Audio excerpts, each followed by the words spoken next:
A very good morning and welcome to the 22nd meeting of the Criminal Justice Committee in 2025. We've no apologies this morning and Fulton McGregor is joining us online. So our first item of business this morning is to continue our inquiry into the harm caused by substance use in Scottish prisons. So today's session gives us the opportunity to take evidence from two panels of witnesses with experience of prevention and enforcement when it comes to trying to stop illicit substances from entering our prisons and being distributed inside.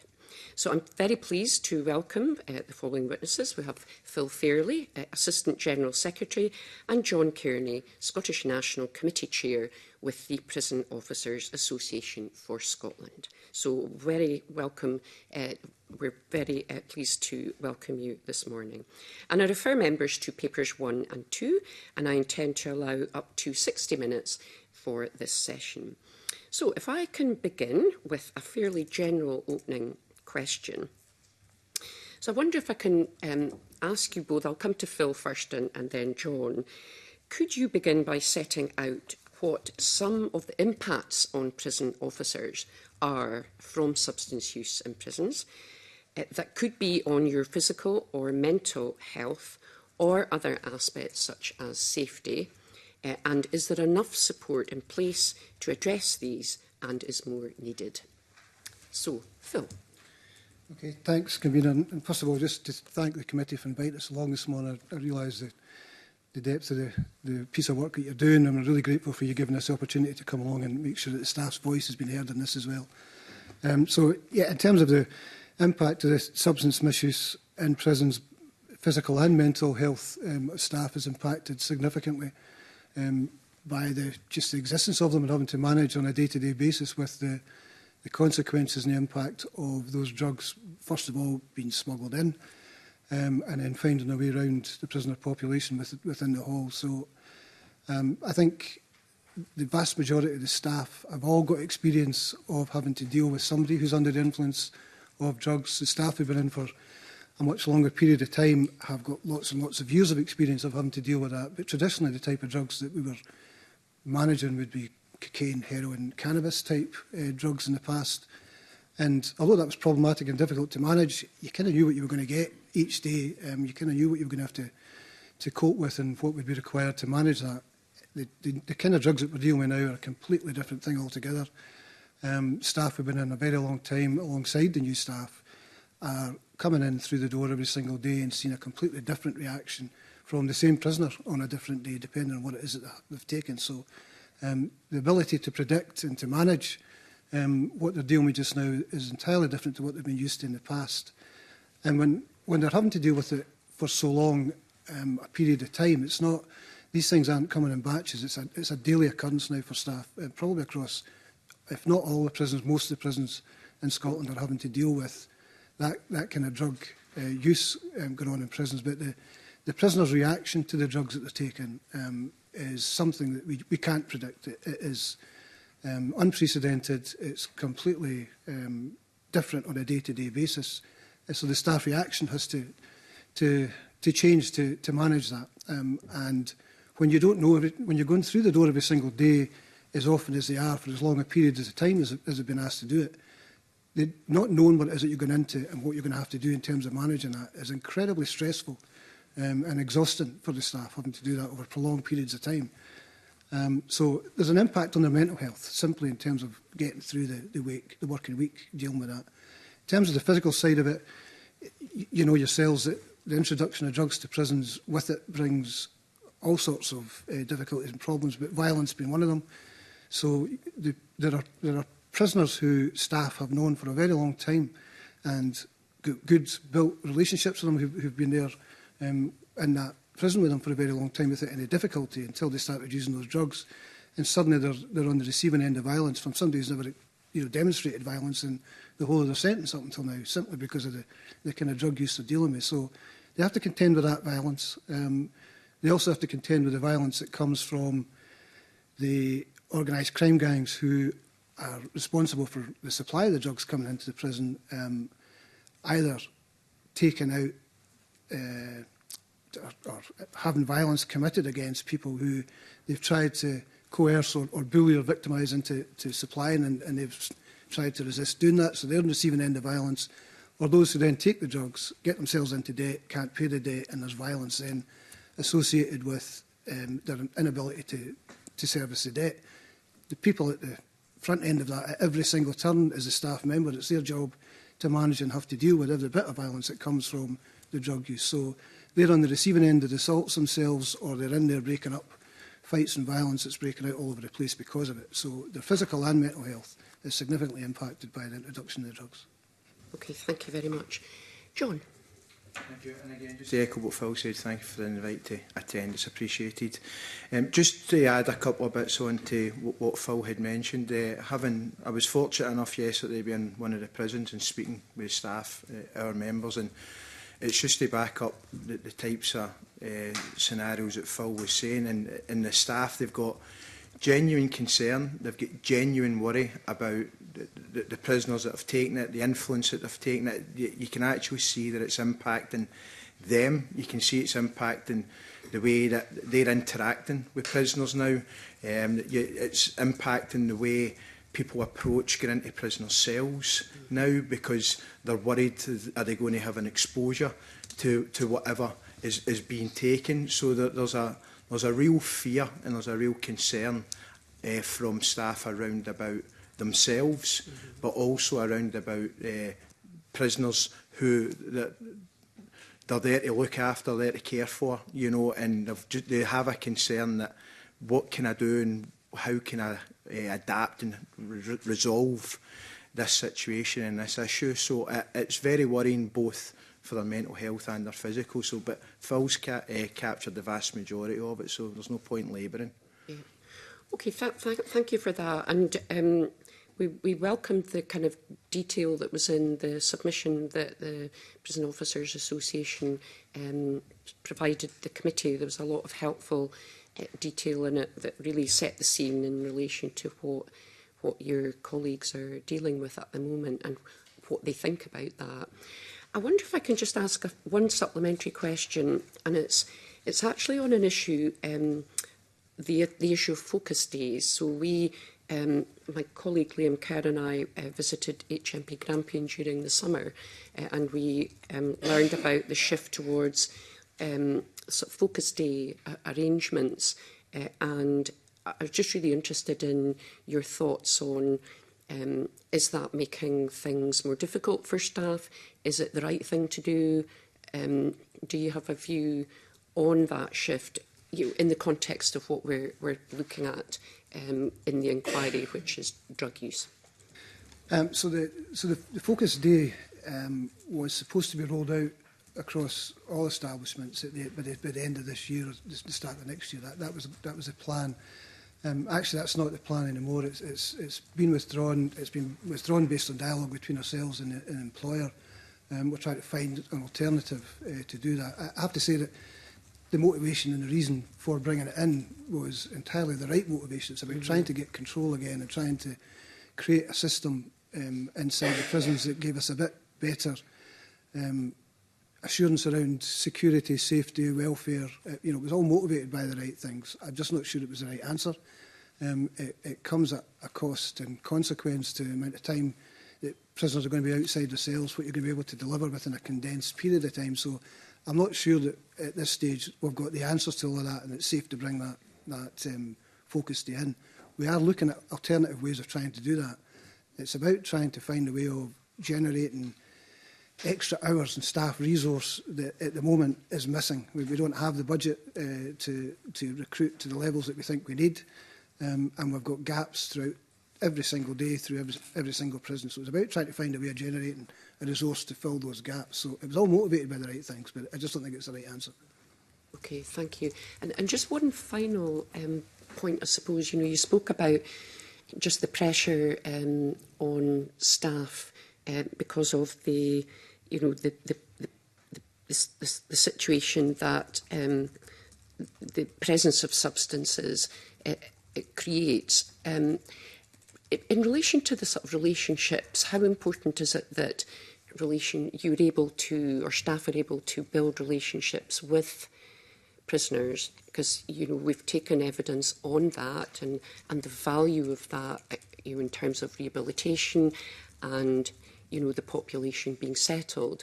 And to sort of what extent is that being compromised at the moment? Just that ability to have engagement, more engagement and time with prisoners.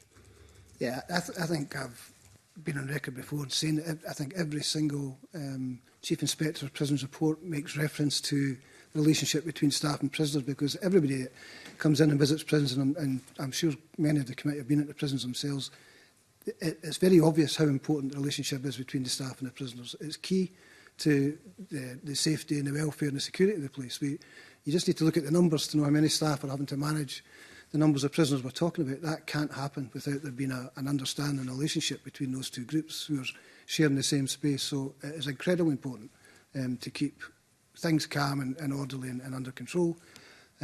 It's also key to get an engagement and buy-in between the prisoner with that relationship with the staff member have got to engage in the stuff that we want them to engage in to prepare them better for the release. So, you know, the rehabilitation and the programmes, the training and education, steering them towards those kind of things is heavily influenced by the relationship that they've got with the staff.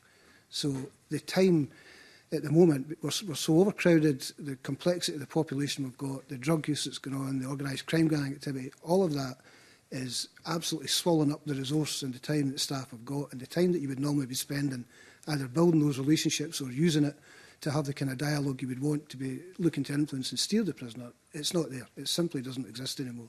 And that has had a significant impact on those relationships. I don't mean to the point of broken down and we're a million miles apart, but the ability to do the stuff that has the positive impacts, the time's not there for that at the moment. Okay, thank you very much. Okay, I'm going to bring in Liam Kerr. Thank you, Convener. Good morning, panel. On that exact point, Phil Fairley, about relationships. So we all saw the reports yesterday about Scottish prisons being overcrowded and over capacity. I think there's 10 on the red risk status at the moment. But we also saw that prisoner numbers are higher now than they were before the early release schemes that happened. Now, in your breaking point officer survey, when asked what the outcomes were of rising prisoner numbers, 68% said there was more substance misuse as a result. So can you explain what the rising numbers specifically have on levels of misuse, but also the ability of your staff and indeed the inmates to manage supply, demand and indeed use of drugs? Yeah, so I think we've got more prisoners in the system and we've got a higher proportion of prisoner population who are drug users than are in society. So whenever we increase the prisoner numbers, we're increasing the percentage of people who come in who are drug users who are looking for the supply. When we're as overcrowded as we are, the time... So the bit I've just talked about in terms of that relationship building, the time's not there. Actually, the time is really stretched for us doing the kind of intelligence and security work that we go on every single day inside a prison to try and stop the drugs coming in, try and, you know, intervene and intercept the supply being brought into the halls. And if it gets through into the halls, the time that staff would spend going around doing searches to recover and remove. So all of that is impacted simply by the time being swallowed up in doing the very basics, making sure that people get to exercise, get fed, you know, get back and forward to work. The transactional stuff, the time, when you've got the kind of numbers we're talking about, every single one of those steps takes longer every day, and we don't have more staff to do it. So something's given, and what's been given in some of this is the ability to step back, watch what's going on, and be able to go in and intervene. So security and the ability to recover some of that stuff is compromised simply by just how busy and hectic the places are at the moment. I understand. And in terms of substances getting in the first place, this committee's seen and heard lots of evidence of measures that have been taken to stop drugs getting in.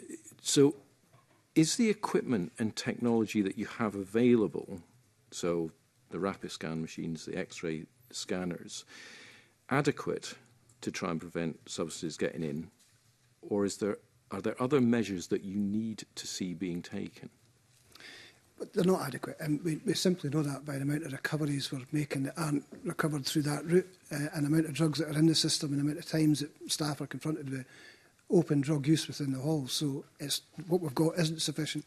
They are two really good pieces of kit, and people that have to go through that process is very effective, but that's not the biggest route by which drugs are coming into prison anymore. So the drone method for bringing it in is probably the biggest concern we've got. We've got window grills that have been introduced into some of the prisons that were effective for a very short period of time, but quite honestly, that is the same no matter what piece of kit or equipment we bring in. The organised crime gangs, the minute we introduce a piece of equipment, are working on a workaround and a way of circumventing that process from the day that it's introduced.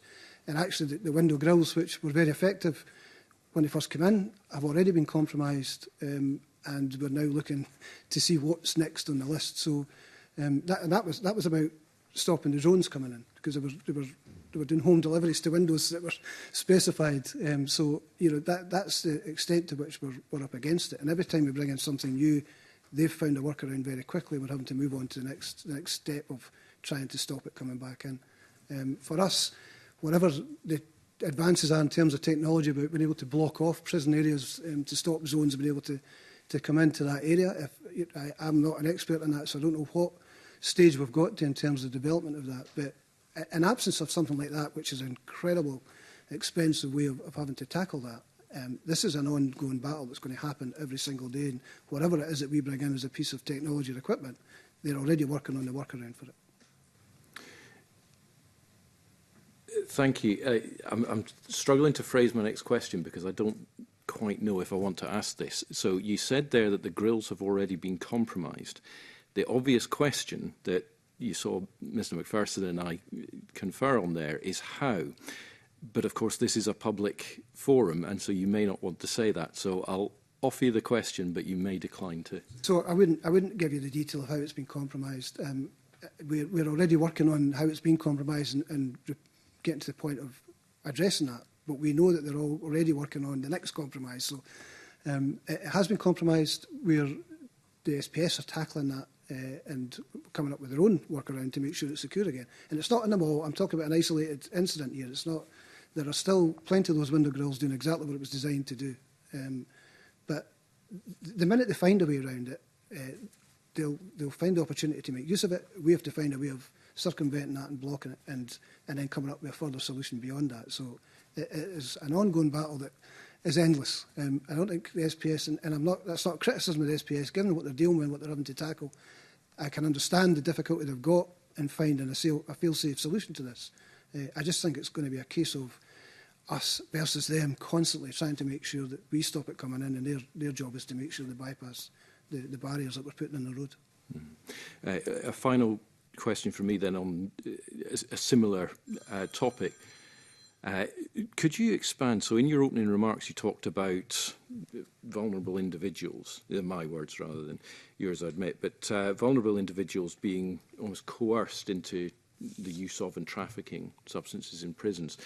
Could you expand on that, and what can be done, what should be being done to tackle that?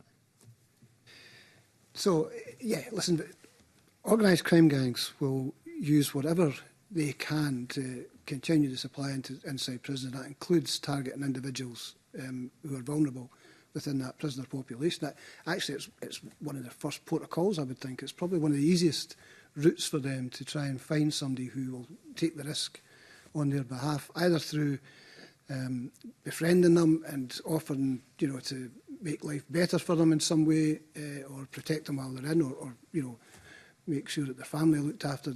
They'll use whatever method they can, or the other opposite of that is to threaten them, to bully them, to victimise them, and terrorise them into feeling the need to have to be involved in the supply of that. I have to say that prison officers are very, very skilled in identifying, first of all, who the vulnerable prisoners are within their prisoner group, but also spotting when they've been targeted by anybody within it. So there's an awful lot of interventions that go on that you'll never know about because they've been intervened and stopped and they've been dealt with. So staff are very, very good at both spotting and intervening. Where that becomes difficult is when the time and their ability to take a step back and keep an eye on what's going on their flat or on their gallery and see what's taking place. The time that we used to have to do that and then take the opportunity to go and address it isn't there anymore. So there are vulnerable prisoners who are more vulnerable at the moment because they haven't got the support of the staff who are able to normally keep an eye on what's going on and go in and intervene. The other difficulty we've got, of course, we've been overcrowded, is the ability to, when you spot that, start moving people around the estate so that you separate them out, you take them away, either the vulnerable person from that area or the people who are responsible for victimising the vulnerables. You would move them somewhere else. We don't have the room and the capacity to do that anymore. I understand. Very grateful. Convener. Rhona Mackay, you want to come in? Thank you, Convener, and good morning, panel. Just a couple of follow-ups really to my colleague Liam Kerr's questions. Phil Fairley, you said that it was staff were very able to spot vulnerable people.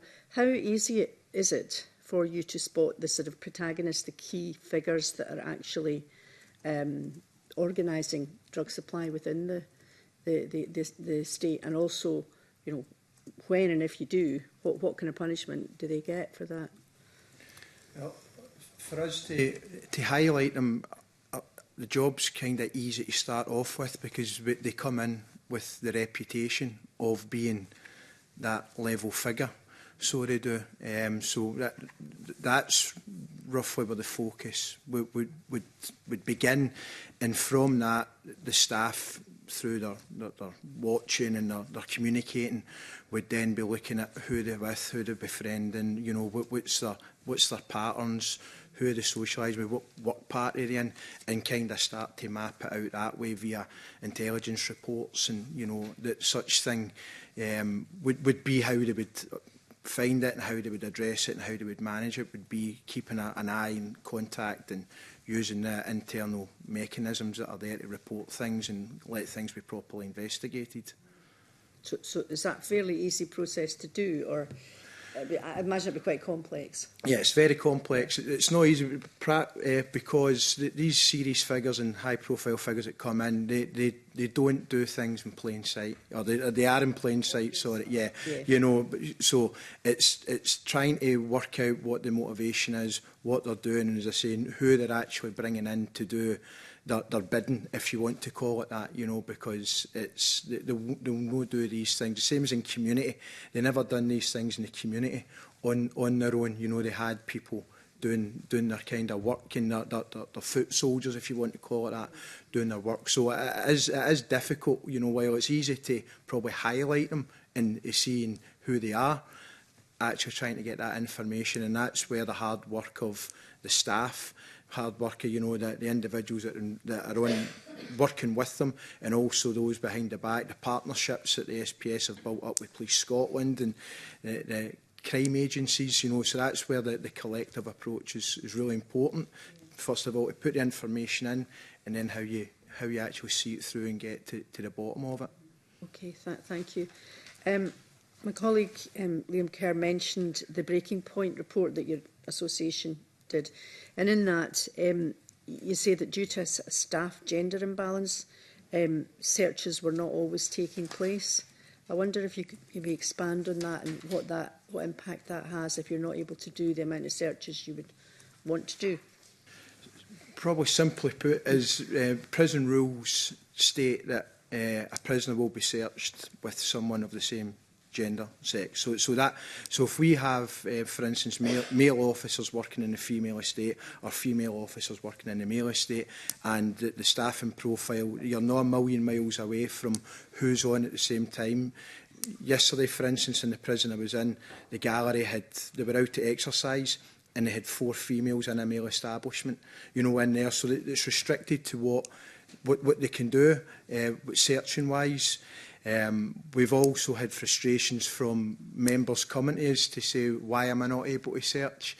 You know, so for instance, we have a handheld wand to search down, but because it's classified as an extension of the arm, you still can't do it. So just purely because we may not have the appropriate staff in, it cuts down of what you can actually search, just complying with prison rules. And is that a growing problem, or has it always been like that? Or I'll speak frankly and say it's a growing problem. It is a growing problem because we are going towards a kind of 50-50 staffing profile, and I don't need to tell MD in here we don't have a 50-50 you know, prison estate or population of the estate. And as I say, that's no way to criticise or to downbeat anybody. It's not. It's just simple facts that while the rules say this, certain people can't carry out a job that the person of the same sex or gender can carry out. So it's there. The problem is there. It's not something contentious. It's there. Yeah, no, thanks for being honest about that. Thank you. Thank you. Shanda, do you want to come in with a follow-up?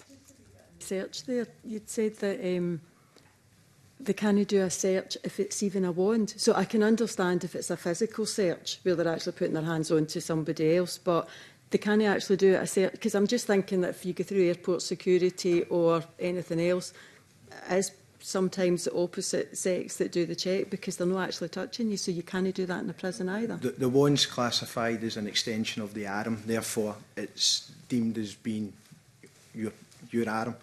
It's there. Right, okay, thank you. Okay, thank you. I'm going to bring in Pauline McNeill. Good morning.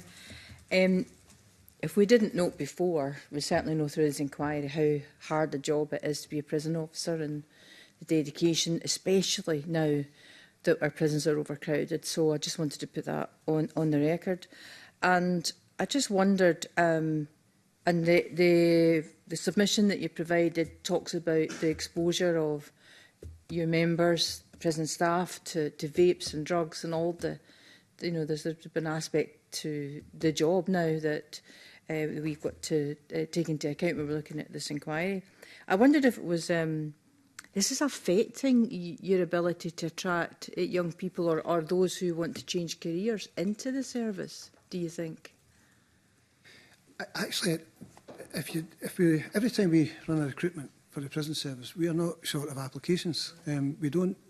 Our colleagues down south tell a different story. Actually, they're having a much more difficult time in recruiting down south. But for whatever reason, we are never short of applications when the prison service put out for recruitment for either operations or residential staff. We're always oversubscribed significantly in applications. I think the one thing we have seen a difference in terms of those who come into the organisation, though, is there are more of them leave earlier. I think they've come into an organisation that didn't quite understand what it was they were coming to, and maybe that's something to do about the recruitment in terms of how we describe what it is that the organisation is and what we expect of staff when they come in, because we've had more people who've come in and very quickly turned around and left again, and just recognise that for them that's not an environment that they're comfortable in, or it's not what they thought they were coming to do. The role they thought they were going to be playing isn't what's asked of them when they get there. So we've no problem in terms of people wanting to join.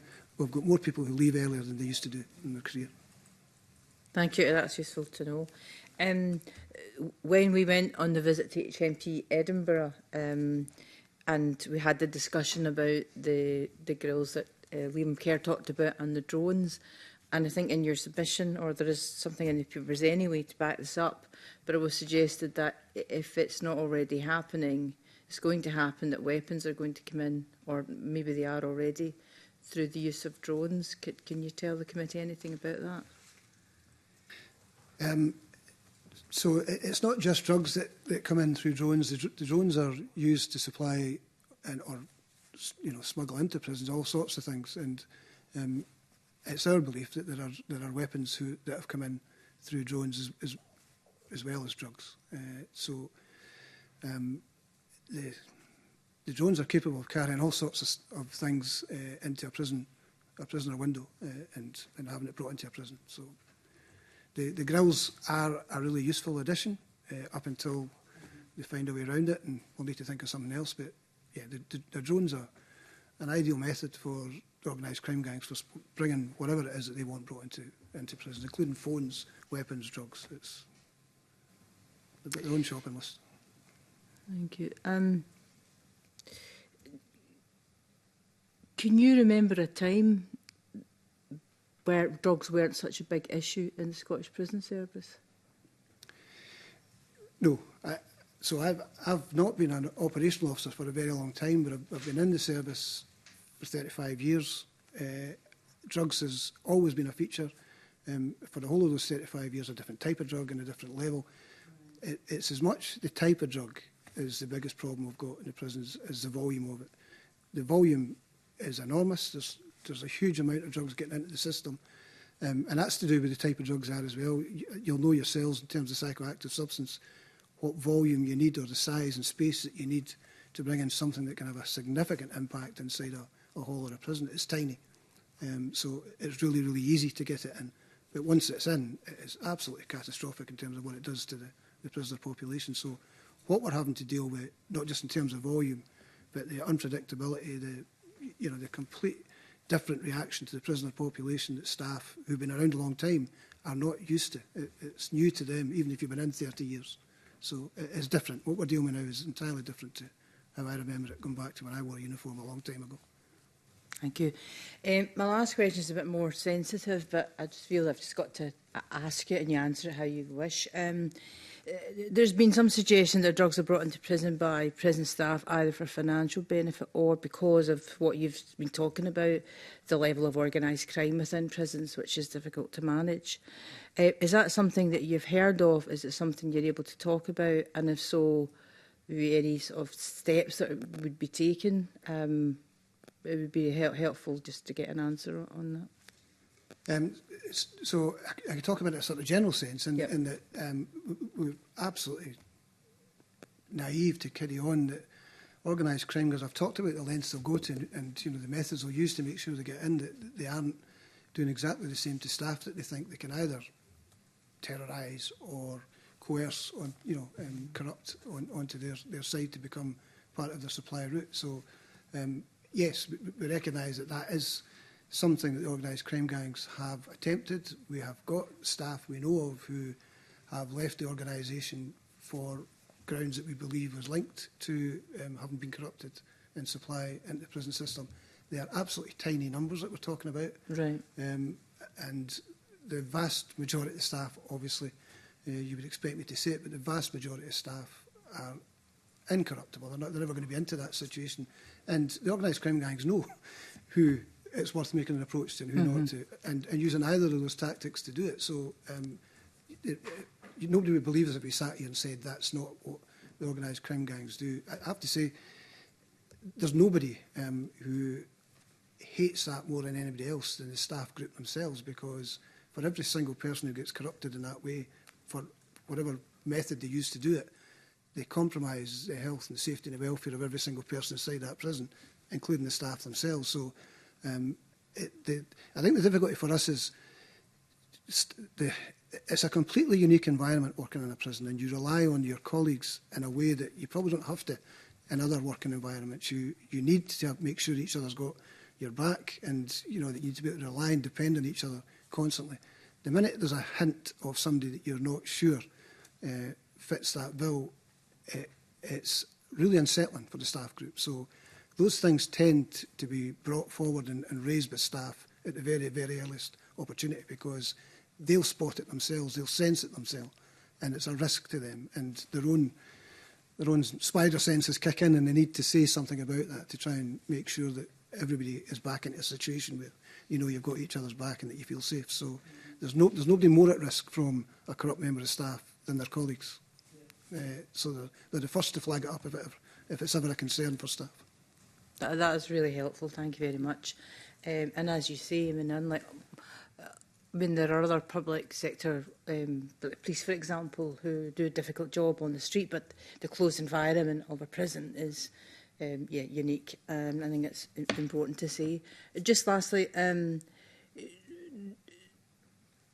in these situations where someone is being terrorised, do they tend to come to the union for support, or what's been your experience about that? So I don't want to keep swinging a lamp saying I've been around 35 years, but I and all the time I've been involved in the trade union, that's not a new thing. We've had staff who've come to us who've either said that they've been threatened, or their family's been threatened, or that they've been tried to be coerced and conditioned by the gang leaders inside prisons. It's not a new thing, and they do come to the trade union at times. Others feel unable to tell anybody. They just feel completely exposed and terrified to tell a soul that either of those approaches has happened. It doesn't matter which method they use. Staff Even the fact that it wasn't a threat, it was trying to coerce. Staff worry about other staff's judgment of why did they think you were coercible. You know, so there are genuine difficulties for staff who are ever in that situation, and they're very careful about who they feel safe to be able to go and have that conversation.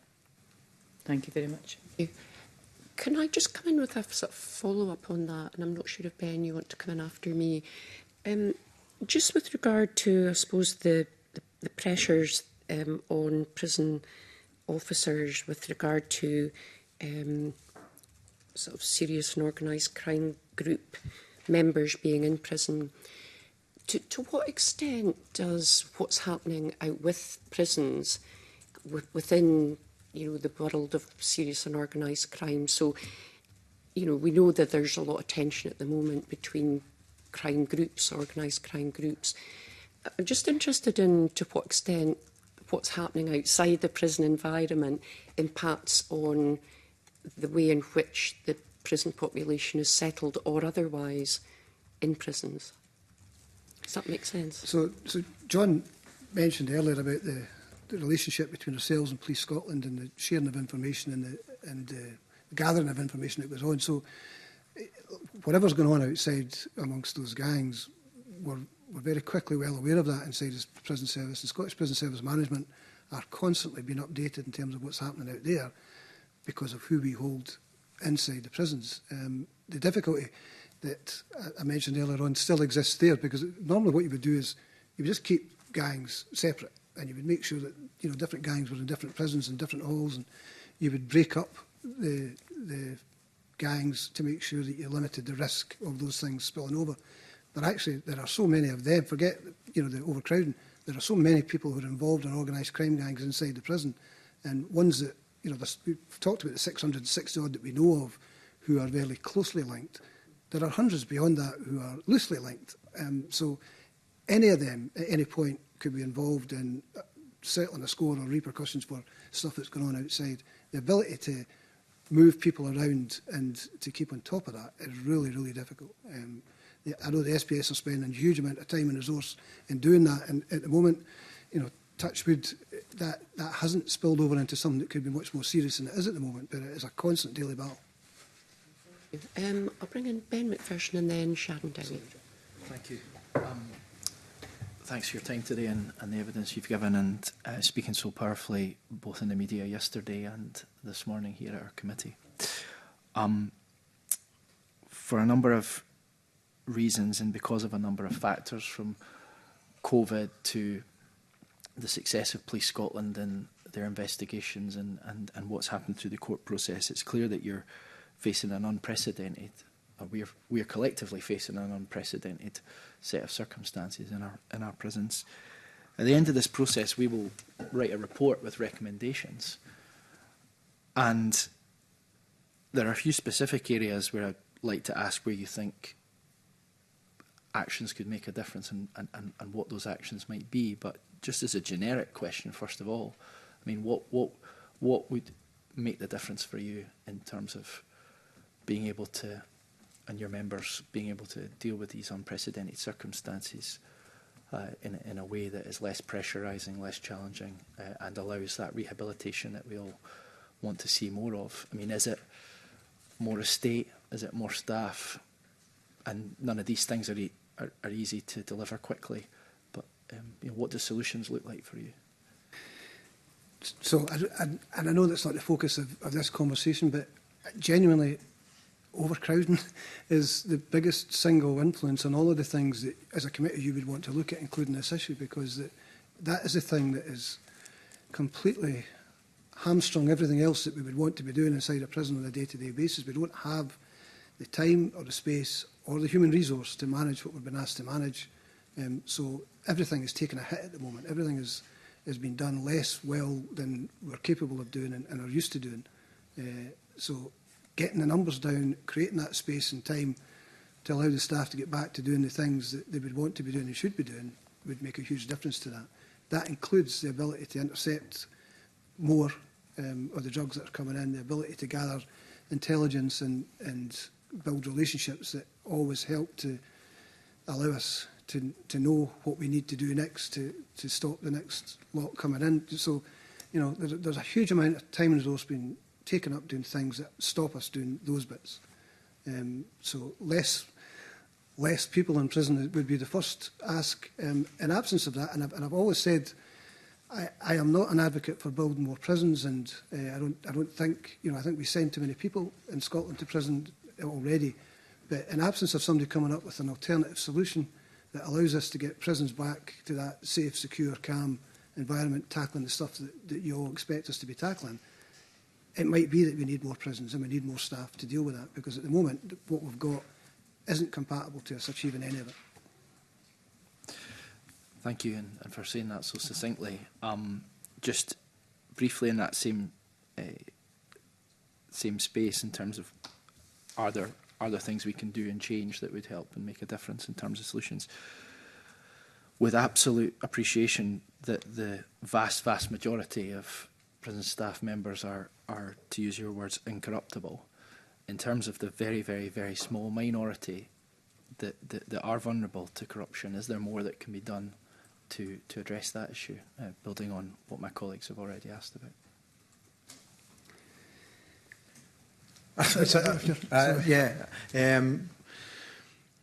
It's extra support I think would be needed. You know, I think a lot of people, the small amount that we're talking about here, they probably feel there's nowhere to turn. You know, they probably feel as though as soon as they mention it that they're going to be in some kind of way to blame, or you know, or the likes. So it would probably need to be more of an approach of genuine support and genuine, you know, care and overhanded support, you know, because I remember in my head of an incident many years ago with one of your members who actually went to court, and the court actually ruled in their favour that the SPS hadn't done enough for you to feel safe to come and let them know that this was happening. You know, so that's a record on court, you know, that from one of our individuals. So that I think we're very quick and very cynical, you know, to say, right, this, you've been approached, therefore you must be bad. So it's how you would build support, you know, around about that person. You know, would you then look to Phil's point about how difficult it is to move people about the estate? Again, as early as yesterday, I'm hearing people saying that there's folk in flats within prisons that shouldn't be there through assaulting people or threatening people, you know, but because things are so difficult now, we can no longer move the perpetrators about. So there is no real punishment for making the advancement to start with, and there's no real support for the individual who has been targeted, if you want to call it that. So I think there would need to be, and it's probably not an answer as simple is maybe what's expected, but it's yeah. So I think there has to be quite a few things brought in together and brought in line together to be able to do it. But the big element for me would be to make sure staff feel supported and that there's actually care given at the back of it to encourage them and give them the confidence to act in the manner that we would expect, and we do expect the vast majority of our early stages when they feel vulnerable. Yeah. And again, overcrowding is a key factor in all of this. Yeah. Can I maybe just add to that, because I think what John's talking about is those members of staff who feel that they've been compromised or been pressured in a particular direction. Actually, there are staff, from our point of view, one of the biggest concerns that we've got is organised crime gangs going to the extent of having their own people apply through recruitment to join the prison service, so that they recruit their own people into the service and have them, you know, on the inside. So in terms of some of the stuff that we could do to help tackle that, that's about the recruitment process, that's about the security checks that are done on staff before they come in, and the background checks around who is coming into the organisation, because that's just another route that's open to them if robust than it is right now. Yes, I do. So it's not robust enough right now. Yeah, no, I think in terms of recruitment process we've got at the moment, there's a potential for people to get through into the organisation in that route on behalf of organised crime gangs. I think it's something that needs to be looked at. Okay, thank you, Convener. Okay, thank you. Sharon Dowie. Okay, morning. You mentioned the management of an offender at risk due to any substance policy or MORS in your submission, and the fact that it needs to be reviewed. Can you set out for the committee what the policy involves and what you think needs to change? The policy is it's how we would react to a prisoner who we believe is under the influence. And the prisoner would then go into observations, 15-minute observations that's carried out by prison officers. So it is. So that in essence is what it is. And again, I know I keep harping back to it, but I was in the establishment yesterday where it was really clear the frustrations of the staff because they had up to 15 people on MORS. So if you're already depleted in staffing, you're already overcrowded and you're having to give up time to go and see 15 individuals every 15 minutes is in essence where it fails. It also fails because, like many things within the SPS, there's an expectation on prison officers, because it's prison officers that deal with the prisoners, obviously, that they'll then go and carry out the checks, whereas a lot of our members don't have the confidence because they're not medically trained, but there's an expectation on them being able to carry out some form of medical observations on prisoners and prisoners under the influence, you know. So, and the prisoners change, you know, 15 minutes to 15 minutes, how they present, how they deal with things. Roll it into 2, 3 o'clock in the morning when you're having to still carry out similar checks. You know, it's just it's a practice that is really labour intensive, and as I say, in the environment that we are, with the prison numbers being so low due to staff sickness, whatever, it's becoming a real burden and a real stressor for staff, and a frustration because we aren't medically trained. So why aren't these things getting carried out by medically trained people? Is the question for us as well. I'm actually thinking, so up to 15 people on it, and it's a check every 15 minutes. Yeah. Which is the paperwork easy to complete? What's the repercussions for staff if they don't complete the paperwork? To give an example of, and slightly changing it a bit, but the Talk to Me policy, for instance, the Talk to Me policy you complete at the end of your shift. So you give a summary of what it is, whereas the MORS policy needs completed every time that you do it. So every 15 minutes you have to put your time of when you've done it and sign that you've done. So again, you might think it's only a signature and a time, but when you're doing it multiple times for multiple people, it becomes, you know, very laborious. So it is, you know, it's like the process is the paperwork, as you'll see from a report and you'll see from staff comments, isn't the easiest to do. It isn't the easiest to follow. It's just not a good process, and however, it's more weighted that than Talk to Me, because the Talk to Me paperwork it's not ideal, but it's easier to follow, and it's easier to keep, whereas the MORS policy isn't. You're questioning about kind of staff responsibility. Staff within the MORS policy have licence, if you want to call it that, to make a call. So they're encouraged to make a call as to whether or not the person needs to go on MORS, whether they remain on MORS, what the observation is. And we have an example recently where one of our colleagues and one of our members has actually been punished for using that guidance, so much so that now other people within the prison that they worked in are questioning, why am I making this assessment? Because if I make the assessment and something goes wrong, I'm being punished, whereas your policy encourages me to make that assessment of it. And that takes me back to the point of this would be better off done by medically trained people. So I'm assuming that the committee are aware that in every prison in Scotland we no longer have nursing provision 24/7.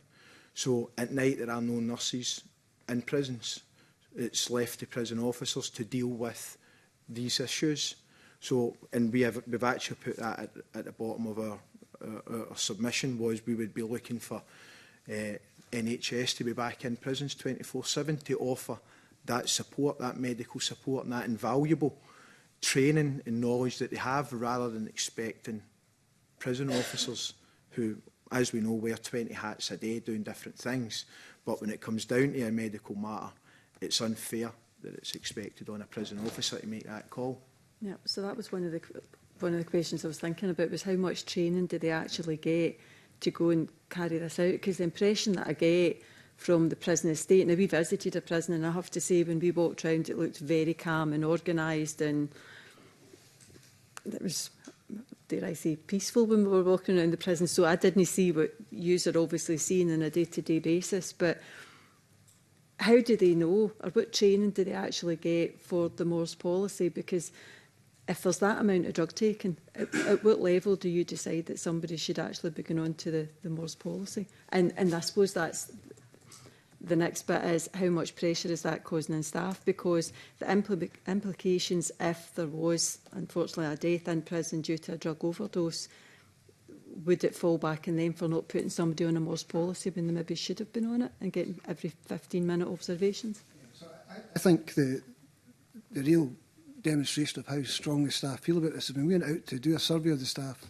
on a variety of things. We actually didn't raise the Moors policies. We didn't have that as part of the focus for the survey, but it came back in huge numbers from staff. It was a genuine, clear concern from them, and it's not just about it being unfair. Actually, I think it's unsafe. Staff feel that policy isn't safe for the prisoner population in terms of being asking people who are not qualified to make judgments around whether there's a need for medical intervention at this point or not, whether that person is okay to wait till the next time we've got to come and do an observation on them. They've been asked to make decisions that they don't feel confident and capable of making based on drugs that are completely different each week that come into prison.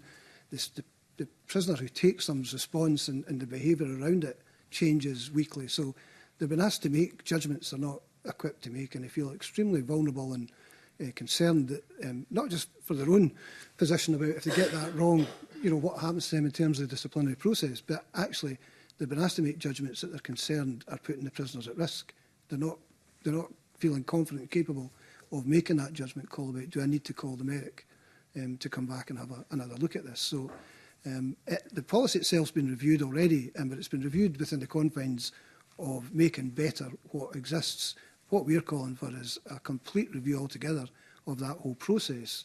It's not fit for purpose as far as we're concerned. It needs removed and replaced with something that tackles some of the significant issues that staff raised with us through that survey.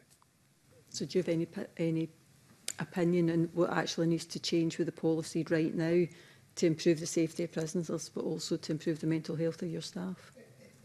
The immediate fix is for that policy to be removed, and we get the people who are medically qualified to make those judgments, take it off the shoulders of the staff who just are not equipped to do that. It should be the medical staff that are doing those assessments and observations. Thank you. Thank you. Rhona Mackay, do you want to come in with that? Yeah, thank you. I'd like to just stick on this theme of training, because I think it's totally, vital, crucial. Phil, you said earlier on that you didn't have a problem recruiting, but it was, people staying because it wasn't the job they thought. So I understand that the prison service here has a much shorter training period than, say, international examples. So, I'm hearing everything that you've said to Sharon Dowie, and I'm quite astonished by some of the things you said about the lack of medical training. Do you think the training period should be lengthened? And I'm thinking that what you're saying is it should be completely revised to take in the new circumstances of, what your officers are having to deal with. And I take the point that they're not medically trained. So it kind of needs to be revamped from the roots up. Is that what you're saying? Yeah, the environment that we're describing just now in terms of it being new, the type of drugs we're talking about, the kind of mental health issues, the complexity of the prisoner population, I'm not sure that our recruitment process or our training that is delivered once you're recruited in is fully up to speed and captured all of those changes within the organisation. I do think we need to start looking at, I mean, for all the training that we give in the initial training course, all of it's still relevant and all of it's necessary and important, but there's bits missing. And what we haven't done is caught up with the complexity and the challenges that staff are facing with the kind of prisoner mix and population that we've got just now. How long is the training period, just for the record? So you'll do 6 weeks at the college initially, but you go back after that, and the training's ongoing. But it's for defined topics and parts of the process. Some of those parts of the process are missing and need to be added in and extend the training for that. Do you think that might be the reason for the sort of lack of retention in some ways, that people haven't really been prepared for what they're going to face? So I think the recruitment process needs to change as well. We've got the recruitment wrong, I think. We'll recruit people into prison service online. We'll interview them online. When, in the past, you would be interviewed in a prison, so your first experience of what it is we've been asking you to go into is to go in there for your interview. You'd be taken around a prison. That doesn't happen? No. That's interesting. I think people are coming into an organisation that they've read the brochures and they've watched the adverts and they've picked up stuff from TV and social media and thinking this is what they're coming to. And when they get in, it's not quite what they thought. And there's a difference between knowing that and feeling it. What actually going into a prison, and you've done that as committee members yourself, you know what it's like to walk through the gates of a prison. Doing that and thinking this is where I want my career to be should be the first step you take. Of course, yeah, I agree. And I just want to say briefly about trauma-informed training for officers. Is it possible to deliver trauma-informed training within a prison? Is that realistic? And again, are the officers suitably trained up to do that? So I don't think we are suitably trained. I think we are informed. We are trauma-informed. So staff are given an awareness session of the impact trauma in previous life can have in terms of the behaviours and the prisoner group that they're managing and how, where life took them and how we got to all that. And all that is really useful, helpful process, but we are not trauma trained in terms of how to then manage, deal and interact in a trauma-informed way. It's way short of that. So that should be part of the training as well. Well, if we're going to claim that we're going to deliver trauma-informed, prison environments, you need to train the staff to do that, and we're not being trained for that. Okay. There's a separate question about whether it's easy to deliver that inside a prison environment at the best of times, even with trained staff. That's a different question. Another question. If we're going to claim it, the staff's training short of what they need. Yeah. Okay. Thank you. Thanks, Kavira. Okay, thank you. We've just got a few minutes left, and I wonder if I can maybe just ask a couple of kind of final questions. The first relates to the issue of vapes. So in your submission, you made reference to vapes, obviously in prisons being used to smoke drugs. And I suppose it's a difficult one because it's probably quite an innocuous thing to bring into a prison or to have in a prison. But I suppose I'm interested in how do we tackle that? Do you have a view on how to address the issue of vapes being used? Do you have sort of a view on what else could be put in place to tackle that sort of option of using vapes for the use or for the consumption of substances? Well, as we know, the vapes came in for a good reason, because it got rid of the smoking, so it was actually a good thing that was quickly turned into a bad thing, and then if we take it to photocopying of mail, which was the way we introduced it, the vapes is now very much the go-to product, so again, having spoken with our members, throughout it, they're very clear that the vapes are the problem. The vapes have to go, because it's them, that they're now the issue, whereas it was the cigarettes that were the issue before. It's the vapes. I know the organisation has looked at unbreakable vapes to ones that will just fall apart if you try and tamper with them. you know, so that again, in fairness to them, that they have looked for alternatives, but for in the failing of any of that, the vapes have to be removed, and for the vapes to be removed, there has to be, you know, I know it's not quite smoking cessation, but there has to be that type of support put in for prisoners who, you know, are addicted to them or thing with them, because they're not safe. They are the biggest issue that we're facing. There's prisoners walking about blowing smoke in staff's faces, you know, even just to goad them, just to get them thinking, have I just put spice into you, you know? So it's a very nasty product, but we would like it totally removed. We've been committed to that. Our membership have been asking us to get them removed for what I've set out. And as I say, in fairness to SPS, I know they have tried to look at alternatives, but it's something that we have to keep pushing and something we need to try and get a solution to. Okay, thank you. The final question is just on use of naloxone. I think I'm right in saying that that's something that's been rolled out in Scottish Prison Service. How helpful has that been for your colleagues sort of on the front line in responding to the inevitable situation where somebody overdoses? From my point of view, naloxone was a really positive step. It was the right thing to do and for all the right reasons. And staff, prison officers have, we believe, saved prisoners' lives by its existence in the prison system. So it's something that, you know, it seems ludicrous given the amount of drug use that we're talking about inside a prison that we wouldn't have naloxone readily available to staff to use, and it is literally life-saving. So, you know, we're fully supportive of it. And I take it the majority of prison officers have welcomed that option. I know when it was rolled out in Police Scotland, there was a very small amount of kind of concern about the sort of responsibility that brings with it. Is that something that you've encountered in your service? Yeah, we had exactly the same. There was significant resistance to it from staff. At that time, we were talking about a needle as the way of providing it, and staff were just, you know, they were extremely anxious about needles being brought in, but then being asked to administer it. And at that time, that was, I think, was probably less of an understanding of what the risks were and what the consequences of, you know, that ever going wrong type thing. I'd have to say, I'm not sitting here for a minute saying for a second that all staff are entirely comfortable and think it's the right thing to do.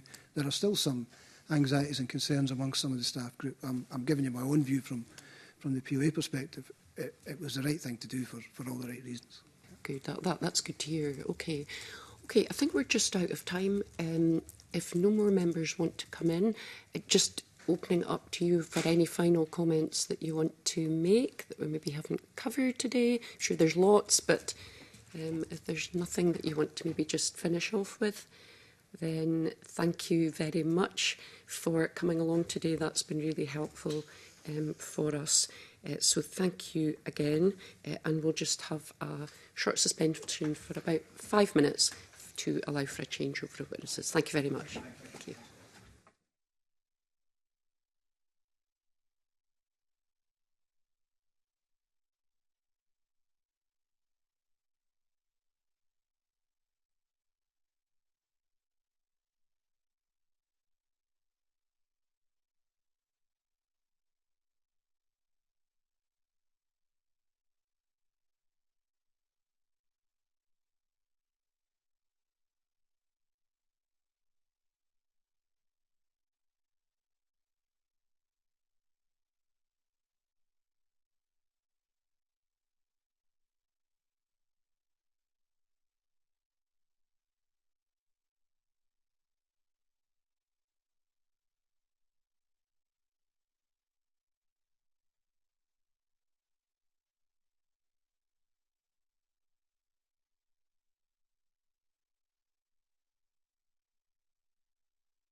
Okay, thank you very much indeed. So I'm very pleased now to welcome the following witnesses for our second panel session. So welcome to Detective Chief Superintendent Raymond Higgins of Police Scotland, Jim Smith, Head of Operations and Public Protection, and Julian Walker, Governor in Charge, 8 HMP Shots with the Scottish Prison Service, and Dr Victoria Marland, Lead Researcher for the Scottish Prison Service Research Project at the Leverhulme Research Centre for Forensic Science, based at the University of Dundee. So a warm welcome to you all, and thank you to those of you who have provided written submissions. And I refer members to papers 1 and 2 and the private papers circulated separately. So, as before, I intend to allow around about 98 minutes for this session. So if I can begin with an opening question for you, and I'll come to Gillian first, then Jim, and then Detective Chief Superintendent Raymond Higgins, and then Victoria. So my question is, obviously you all have quite different areas of expertise and involvement in terms of prevention and enforcement with regard to substances entering prisons. So I wonder if you could start by outlining what proportion of your work focuses on these security or enforcement aspects compared to actually addressing the harms that are caused by, or the impact of substance misuse in other ways. So I'll come to Gillian first. Good morning, Convener. Good morning, Committee. I think from an establishment perspective, it's very balanced. We have a responsibility and a drive to stop the introduction of substances into establishments. And as a result of that, we take a number of security efforts in order to be able to do that. So that is a real focus for us. That continues to evolve and change as the introduction routes change and as the challenges that we face change. However, a significant extra part of that is the support for the individuals who are taking the substances. As a governor, it's exceptionally important to me to make sure that we are offering support services to individuals, that we are supporting individuals who wish to move away from substance misuse, who are in a cycle that they don't feel they can get out of, and offering recovery and addiction support for those individuals. I think also it's really important for me to stress the reality of what my staff are dealing with every day. I'm sure the POA will have covered some of that, but the evolving nature of the synthetic drugs means that the individuals that they are managing every day, the presentation changes dependent on what door they open. So every morning they will open a door to do a check to make sure that the individuals are there from the night before and check on their welfare. And they don't know what they're facing when they open those doors in the morning now, because the synthetic drugs are such that they are evolving, they are changing, individuals don't know what they're taking. And either they're faced with somebody who's presenting violence, they're faced with somebody who is having an extreme mental health episode, or they're faced with somebody who's overdosed, and then they need to respond in a number of different ways to that. And so the risks faced by my staff and our staff across the organisation now are becoming more and more prevalent in terms of what they are facing. And it's credit to them that they manage that every day. Yeah, okay, thank you. And that's certainly something that I think came up in the last session with the PUA, just the impact of that evolving nature of synthetic drugs. I suppose back in the day, they kind of knew what they were dealing with to a greater extent as compared to now. Yeah. Now is they are being told it's certain things. Yeah. So individuals may be told it's a Tizalam, but actually it's something else. So they may think they are taking something, that they are making decisions around a certain type of drug, but actually that's not the type of drug that they've been given. And so there's a lot of misadventure as a result of that, because individuals are not dosing or are taking doses that are different, that they are not used to taking, and it's having a greater impact on them. Okay, thank you very much. That's very, very interesting to hear. I'll come to you, Jim. Good morning, Convener. Good morning, Committee. My role, as Gillian has discussed, is a lot different from being a GIC of an establishment, because I come from a national perspective.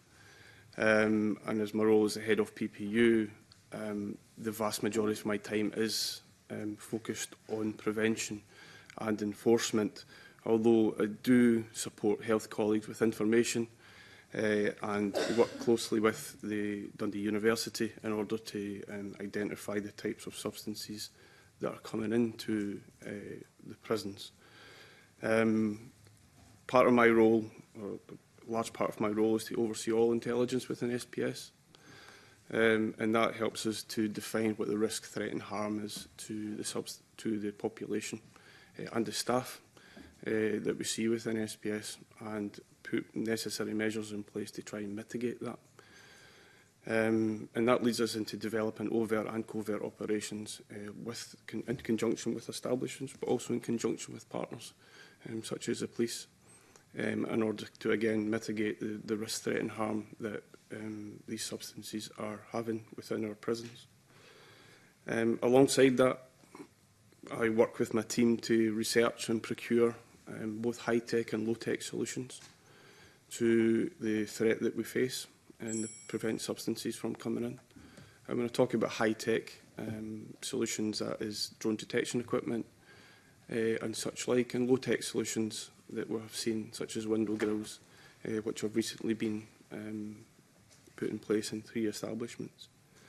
And as I've discussed as well, we work really closely with Police Scotland and partners to share intelligence, to develop that picture and identify hotspots throughout the country, and identify individuals who are causing this type of harm. And on the back of that, we prepare joint operations to mitigate that as well. Okay, thank you. And that maybe lets us segue nicely into Detective Chief Super Higgins. Obviously, your role will be coming at it from very much a sort of prevention perspective in terms of substances coming into prisons, and we're very aware of the joint work that's been referenced throughout this inquiry between yourselves and the Scottish Prison Service. So good morning, Convener, morning Committee. Thanks for having me. Yeah, so just probably follow on both in terms of complimenting Gillian and Jim in terms of the work. So there's a significant proportion of my role and the role of colleagues across the country to both support the local estate in terms of the prison service, but also in a national perspective.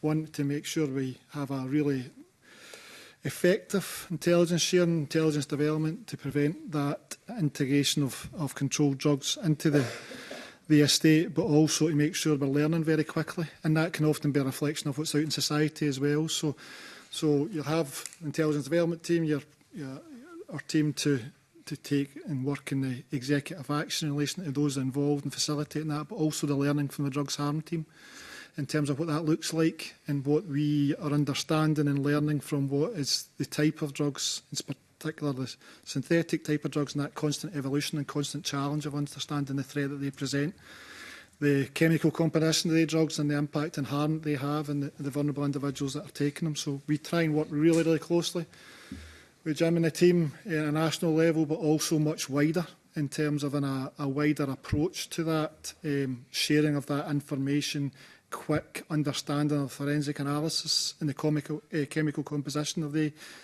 compounds that are being taken, both in society and naturally then a reflection in the prison estate. So it's really very much a focus of both sides in terms of the prevention and the pursuing of those involved. Thank you. And I suppose that brings us nicely on to Dr Marland in terms of the role, the really crucial role of the Leverhulme Centre in supporting the work to identify what is in circulation and what is entering prisons, and also the impact of those substances. So interested just to hear a bit more about the role of the centre in that. Yeah, so thank you very much for inviting me here to contribute today. So the monitoring project was established in 2019 at the Leverhulme Research Centre, and initially we had a particular focus on understanding synthetic cannabinoids within the prisons, and it was a pilot project, but we then started, it was directly funded by the SPS and became a permanent project, and we've since expanded it to monitor a wide range of substances across 15 Scottish prisons in the Scottish prison estate. It's important to note that we're not directly involved in making any decisions with or for SPS. We're not directly involved in the implementation of their harm reduction or security measures, but our data is used to help inform their policies and strategic decisions. We help them to understand the changing nature of the substances, because of course you can't fight against something that you don't know what you're fighting against. So we help them to understand those changing substances, and we also provide a lot of scientific support for the Rapiscan user group. So we help train them, we ensure that their instruments are kept up to date, and we help with any troubleshooting that they have with the instruments or any sampling issues that they have with unusual sample formats. Mm-hmm. Thank you. Can you just, before I move on, I'll bring in Liam Kerr in a second. Could you just tell us maybe a little bit about what you're currently seeing by way of sort of trends and new combinations and substances coming through? So I would say that as a whole, so synthetic cannabinoids have always been one of the main drugs that we are seeing within the Scottish prison estate. And I would say as a whole, this hasn't changed across the, well, we're in the 5th year of the project now, the 6th year, sorry. It hasn't changed in the sense that synthetic cannabinoids are still the main compound that we're seeing, followed by benzodiazepines and then opiates and steroids. What is changing in particular is the sample format. So, as I'm sure you're all aware, we provided evidence that directly supported the introduction of the photocopying policy. But then this has meant that the format has shifted to powders. So the challenge here is that the synthetic cannabinoids, they used to dissolve the powders in ethanol or methanol into a solvent that could be infused into paper. And that would almost make the drug less concentrated because it's spread out across a wider surface area. The issue now is that the powders that they were using to infuse the papers are now just being sent directly into the prisons.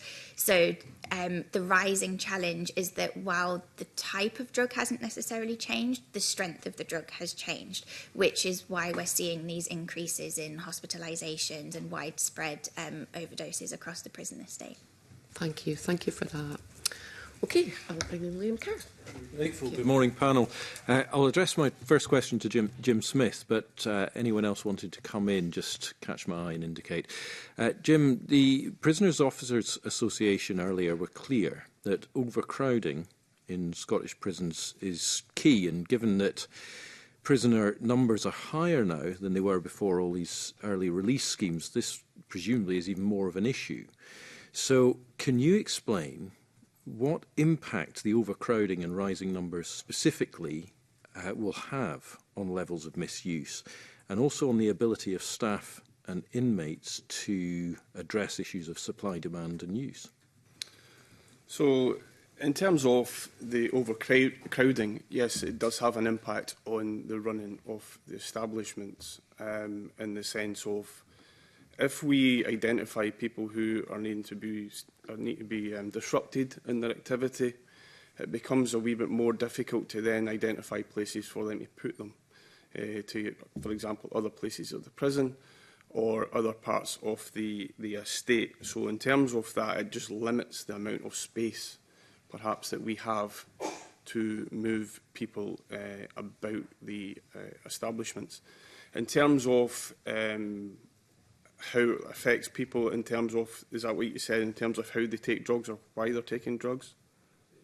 You can answer that. It's about how the overcrowding perhaps facilitates it, perhaps makes the supply or indeed the demand easier, but also, yes, how they're using it. So in terms of, you want to come in? If it's okay. Of course. I think the issues with overcrowding at the moment are that means that the regime is restricted for individuals. So there is not the same opportunities for time out of cell, time to go and access different areas of the prison to keep busy. Because there's so many people trying to get access to a less amount of facility time, if you like. So as a result of that, people are spending longer in their cells, more time locked up, and there is sadly an element of boredom that comes in to some of that as well. And if there is no opportunity to get out and to approach recovery services, etc., then that can be an issue in terms of getting the people the support that they require. We are seeing individuals who are almost not lost to the system, but it's much harder for prison staff to keep track of changes in individuals' presentation. Prison officers have excellent relationships with prisoners, but that becomes exceptionally difficult when there are more prisoners to look after. And so it's really difficult to notice changes in an individual's presentation, to start to notice perhaps elements of boredom or leading into some sort of drug misuse, until sometimes it's a little bit later on down the individual's journey, and they're not seeing somebody until they're being managed under MORS or under difficult circumstances. So that's really where the impact is from a prison perspective. Sorry, John. I understand, thank you. And Gillian Walker, I'll stay with you. If you may have seen earlier, the Prison Officers Association was also commenting on how vulnerable individuals might be coerced when they're in prison to participate in the use or trafficking of substances in and around prisons. Do you recognise that? And if so, what form, how does that actually look for the committee to understand? And how does it get addressed? Sadly, it's always been the case that vulnerable individuals in prison are targeted, whether that's for introduction of articles or other things. And it's something that, again, prison staff are very good at identifying and managing. However, with the rising population, the increase in organised criminals that we have in the prison establishments, who are now introducing drones and the substantial payloads that come in on those drones, it's very difficult to try and support and challenge at every time when you've got somebody who's being targeted to either take something to test it or to move it about the prison or to hold on to it. What we do try and do, though, is we seek to support those individuals where we can, whether that's moving the individual, whether that's moving the individual that are placing them at threat, or whether it's trying to get them some support services if they are actively using substances. But that does become more difficult, again, against a backdrop of the population. Jim Smith, did you want to follow up on that? Yeah, just to echo what Gillian was saying, I mean, we have had instances of people being bullied into taking, or coerced into taking packages in from windows, from drones, because it's easier for their window to be exploited, shall we say, and then becoming under pressure to be able to do that. Gillian has described people who are used as guinea pigs almost to test the strength of drugs. Whether that's consensual or not is a different matter. But what I would say is that we do have advanced intelligence networks to be able to try and identify that and then put measures and operations in place at the back end of that to try and disrupt and deter people from engaging in that type of activity and bullying people within establishments who are more vulnerable. Thank you. Detective Chief Superintendent Higgins, you've heard Jim Smith and Gillian Walker there mention drones. Now, there are currently no-fly zone regulations around prisons in England and Wales, and the Prison Governors Association in Scotland has called for similar legislation here. Do you take a view on whether that would be helpful, whether Scotland should be going down that legislative route, and if so, would it address or would it go some way to addressing the issue? So thank you, Mr Kirk.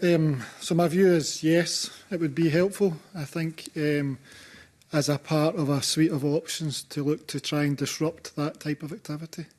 And I think the realisation of taking the learning from down south in terms of how that's implemented is we need to make sure whilst supporting the legislative, there's also an administrative aspect of that, and the real key of that is entering into that fully sighted in terms of what that looks like, in terms as well as legislative change, how do we administer that collectively as a community going forward? But definitely in terms of the actual principle, yes, would support all of that. I'm very grateful. Jim Smith, did you have anything to add to that? Yeah, I mean, we're currently working with Scottish Government officials to bring about that legislation change. As you may be aware, it's a reserved matter. So they are working with UK colleagues to bring about that change in legislation, which, as Raymond has discussed, would give us yet another tool to be bring about the impact of drones coming, or try and detect drones coming into establishments with that no-fly zone, and give the police more powers to prosecute people or to report people for prosecution if they are flying that within that airspace. That's very helpful. I'm grateful to you all. Thanks. Can I just pick up on that? So are we saying that at the moment, as it stands, in terms of sort of legislative provision, that there are limits to what can be done to counteract the impact of drones? And so we need to kind of look at a legislative option. And would it be fair to say that we need to do that in as timely a manner as possible? Yeah, the measures that we're talking about are in train, and they're working at pace to bring about that change of imposing no-fly zones across Scottish prisons. Thanks for that. Okay, I'm going to bring in Pauline McNeill and then Sharon Dowie. Thank you very much. Good morning. So we've heard about all the different ways in which you can try and prevent drugs coming into prisons. I wondered if you could tell the committee, say for example, since the introduction of X-ray body scanners, I mean, have you seen a sizable reduction in drugs coming into prisons in any of these measures? In terms of quantity, I'd have to get back to you in terms of that, yeah. in terms of our written submission.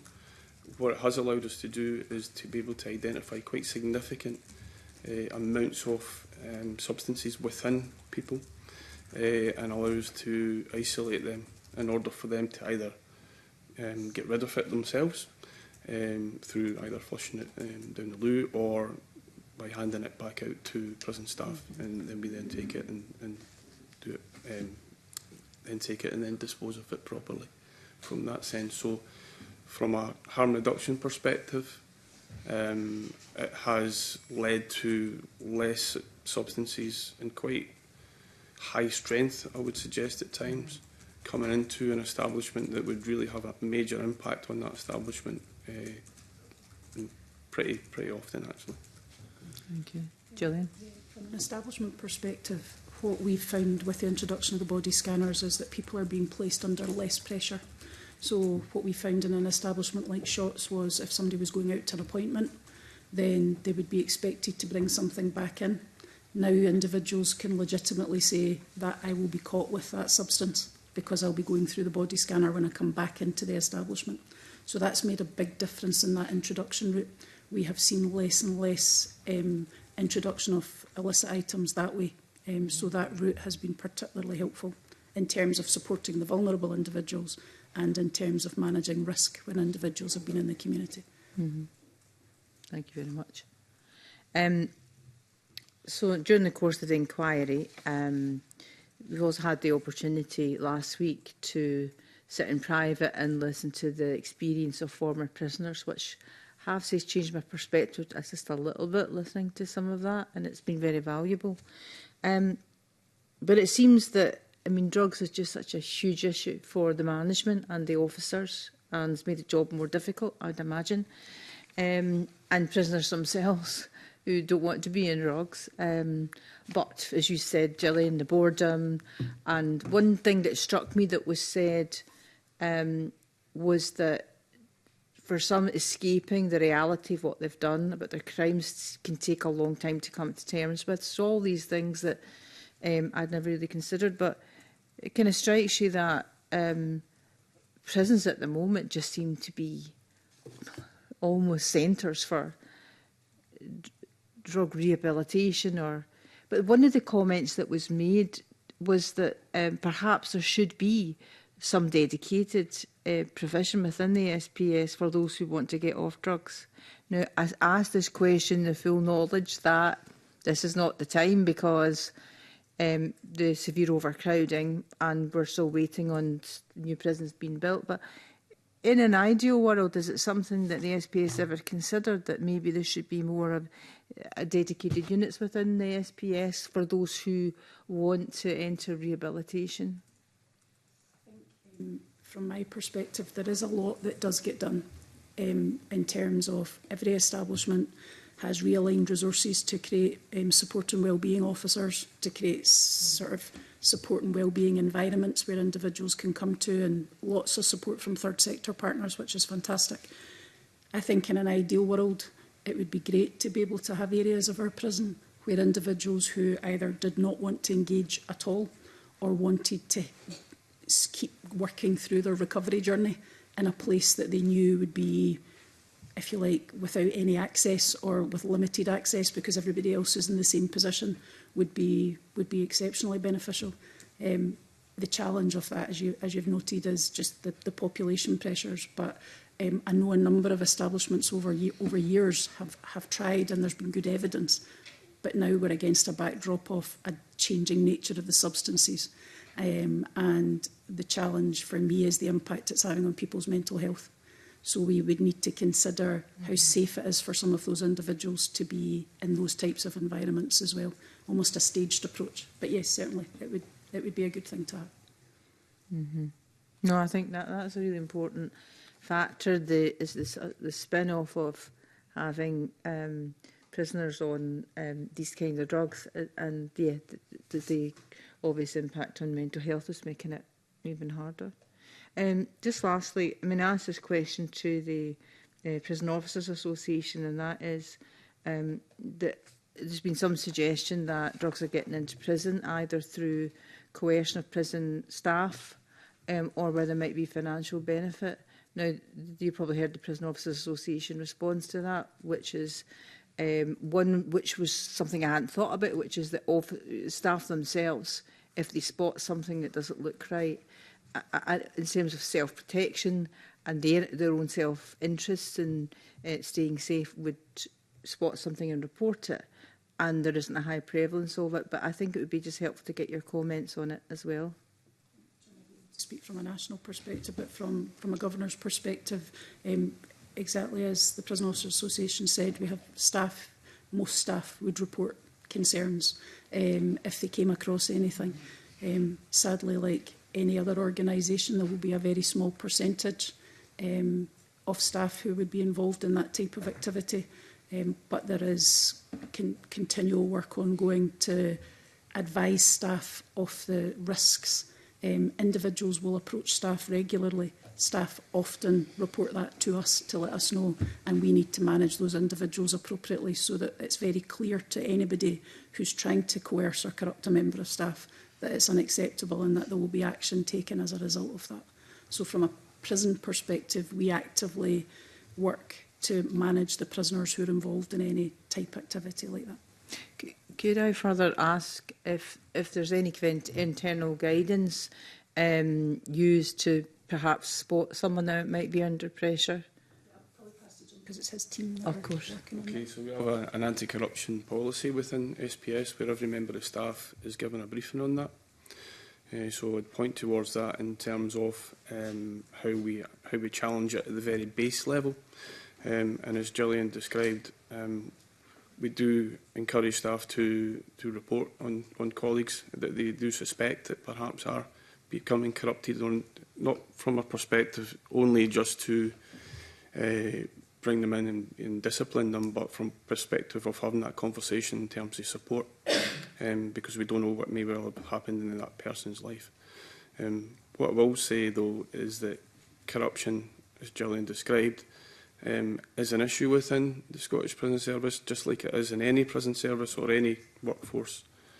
And with the influence of serious organised crime groups, this is becoming what seems to be a real method of entry for commodity to come into prisons.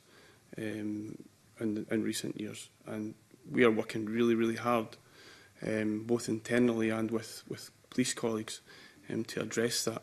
Further to that, we are working again with Scottish Government officials to bring about change in the prison rules, or to, in fact, change in legislation, I should say, sorry, to bring about misconduct in public office for people who are becoming involved in that type of activity. Thank you very much.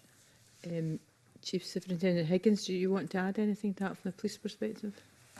Probably just to back up in terms of, we work very closely with Jim at a national level, and then Gillian and our counterparts across the estate. The early identification, the information, sharing that intelligence as early as possible in a sensitive manner. One, to protect the potential of officers being approached or their families being approached, and to support them in relation to that, but also if there's a wider concern, we will regularly work and make sure the lines of communication and options in relation to developing that intelligence, should it need to be taken forward in relation to disruption or prosecution. And I think that is well established in relation to that relationship, and continuing to do that, recognising the threat is always evolving and learning from that, both locally, nationally and in a UK perspective as well. Thank you very much. Thank you. Sharon Dowie and then Rona Mackay. Thank you. Just following on from what Pauline McNeill was asking, I just want to ask a quick question. The previous session that we had there, the Prison Officers Association had said that they can't do a search even with a warrant if the person's of the opposite sex.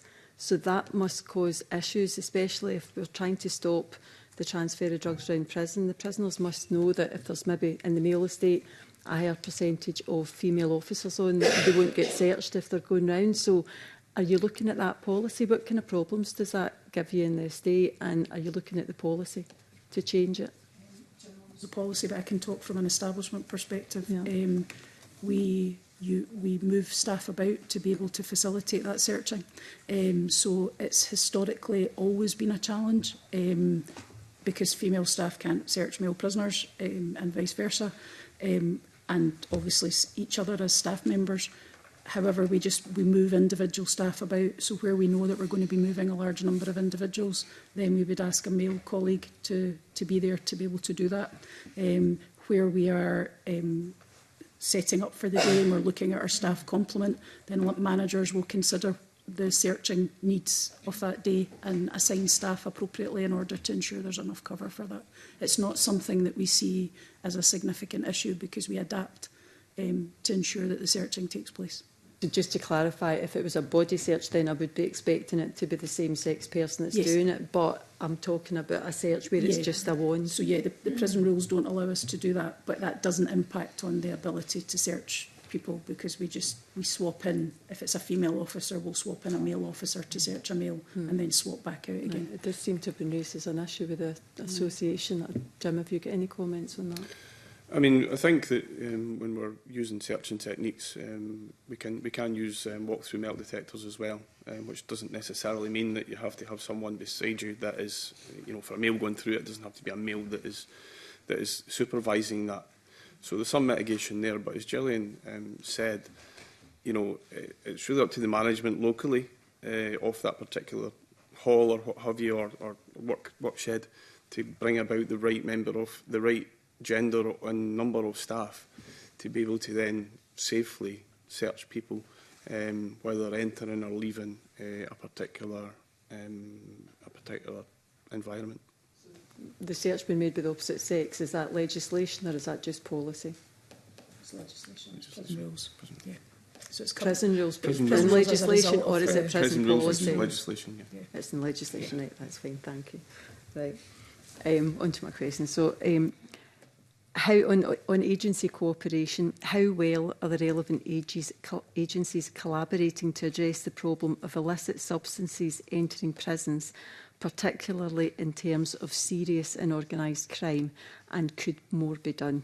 And if I could ask that to Detective Chief Superintendent Higgins. Okay, so certainly I'm confident in terms of the relationship is strong. It's always the case that we can always improve. That cannot, if that improvement can be in terms of whether it's technology, the analysis and the sharing of information, but certainly on a regular basis, Jim and I and our teams will have conversations, and we are sharing as much as the current up-to-date picture of that intelligence from the intentions of serious and organised crime groups in our estate, and trying to their evolving manner of bringing substances into that estate. We are well linked up in the position across Scotland, and we're also linked into both that information in the wider UK estate, and also and occasionally in terms of the international piece, because what you start to see is making sure you're able to respond to some of the threats that are wider than that because of the learning and evolution of organised criminal groups in that international footprint now. So we need to make sure that we're looking at that, we're considering that, and we're asking how we can target harden our establishments and in supporting the individuals that are getting targeted, but also supporting the vulnerable individuals that are in our estate. Right, so you mentioned technology there. Do you have the tools to do the job? Because obviously we've heard how big an impact drones are having on the prisons and getting not just drugs coming in, but there's obviously other materials that are coming in as well. So do you have the technology that you need to try and find out, where these drones are coming from, or do you need more investment?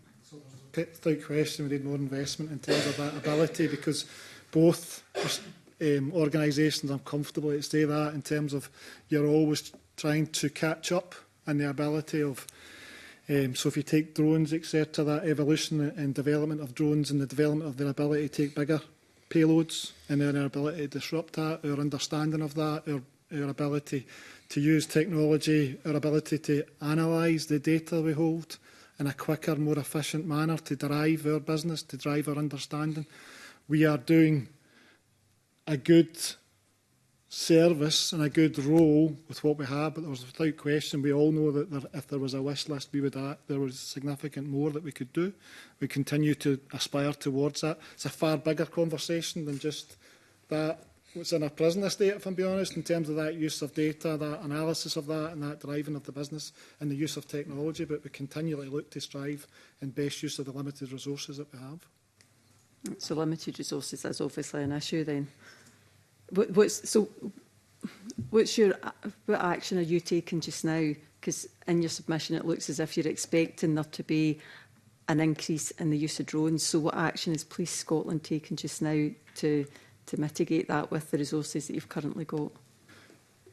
So that's across a wealth of different themes and areas. So the action and the focus is really identifying that as a threat and understanding how that threat evolves, understanding who's involved in it in terms of the professional enablers, understanding the technology in terms of the development of the drones, understanding the wider intelligence piece to try and say, right, how do we disrupt that in different ways, from the technology of disabling the drones to stopping the payload getting near to the drones and the individuals that are facilitating that controlled substance. So it's right across the board. We are very focused in relation to that and regularly working with Jim.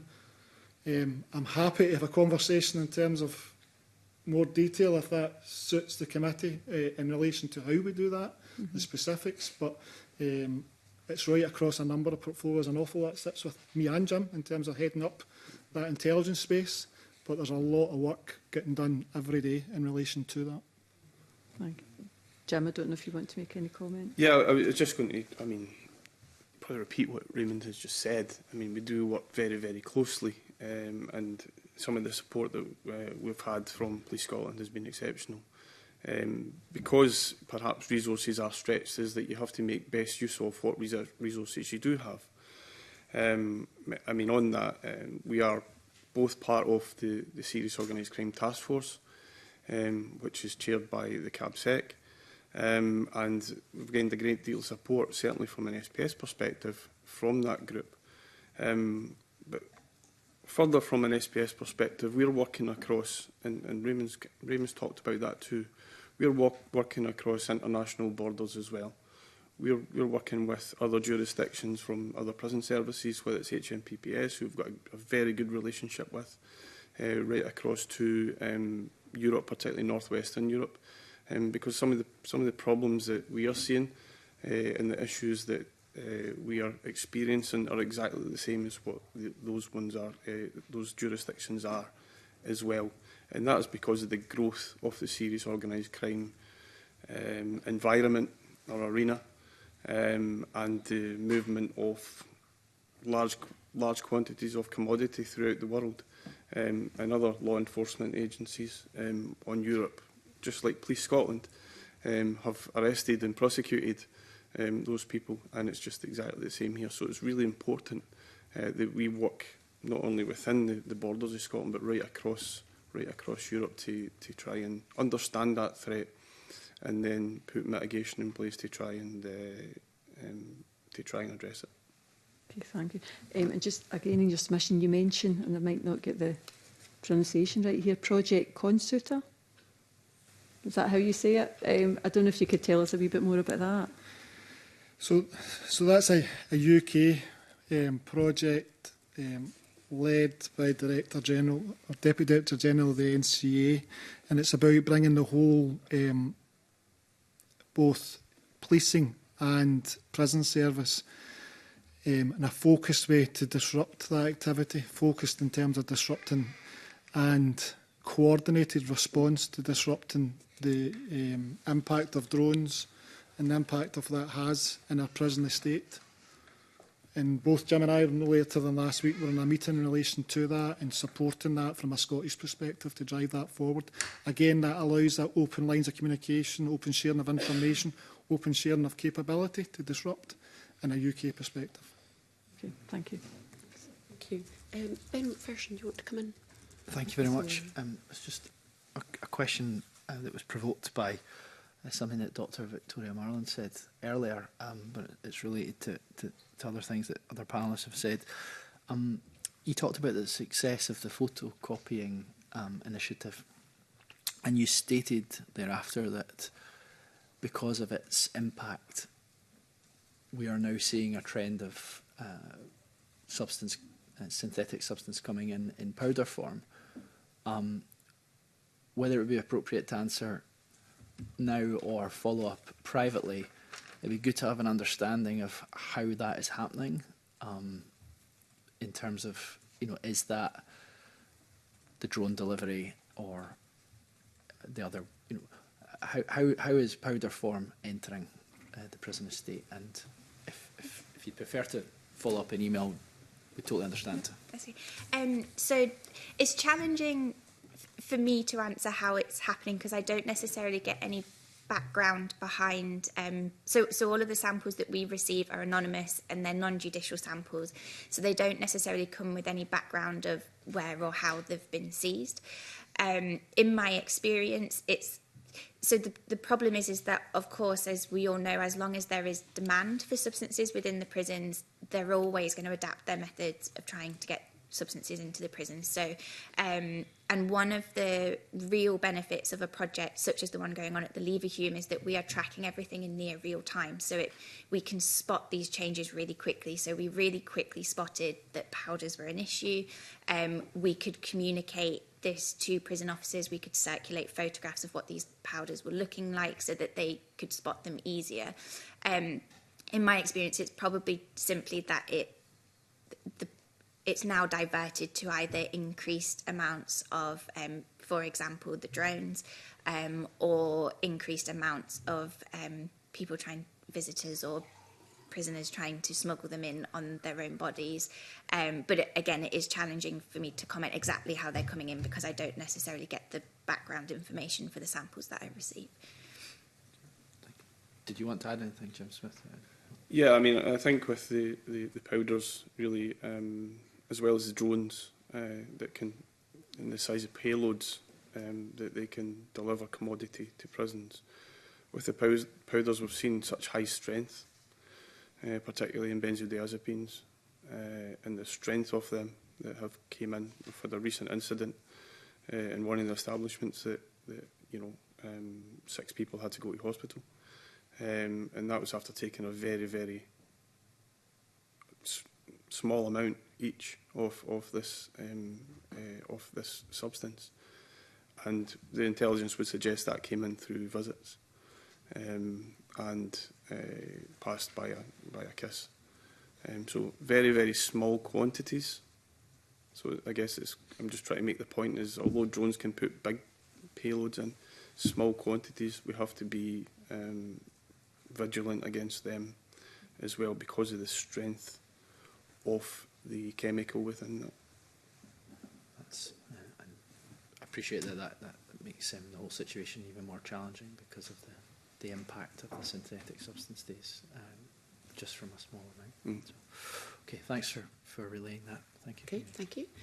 Rona Mackay and then Fulton McGregor. Thank you, Convener, and good morning. I wanted my first question to ask Gillian Walker, and it's about training of staff. John Kearney in the previous panel said that there was no NHS cover during the night. And so I really wanted to ask you how that impacts on your staff and whether you think that there is sufficient training for the ongoing problem of substance misuse for staff. If you could maybe expand on that. Yeah, so in terms of NHS cover in the evenings, for a number of years now that's been the case. So at night in my establishment there are 9 staff. If anybody requires medical treatment, then we need to phone. In Shotts we have a system for phoning flow navigation where there's almost a triage where they speak to a consultant and there'll be a decision taken as to whether the individual needs to go to a hospital.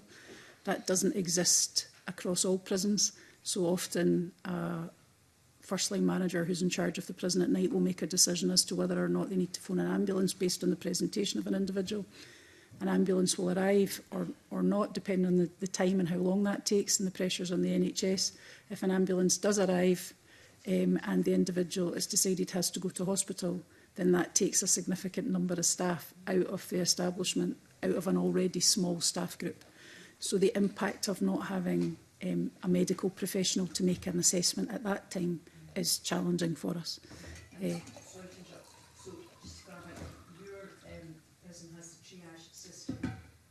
Any time during the night, if they're worried, and if they don't call, or for other prison estates, as you understand it, the duty officer has to take that judgment. What do they do? Do they just leave? Are they able to administer any medical? So they have no medical.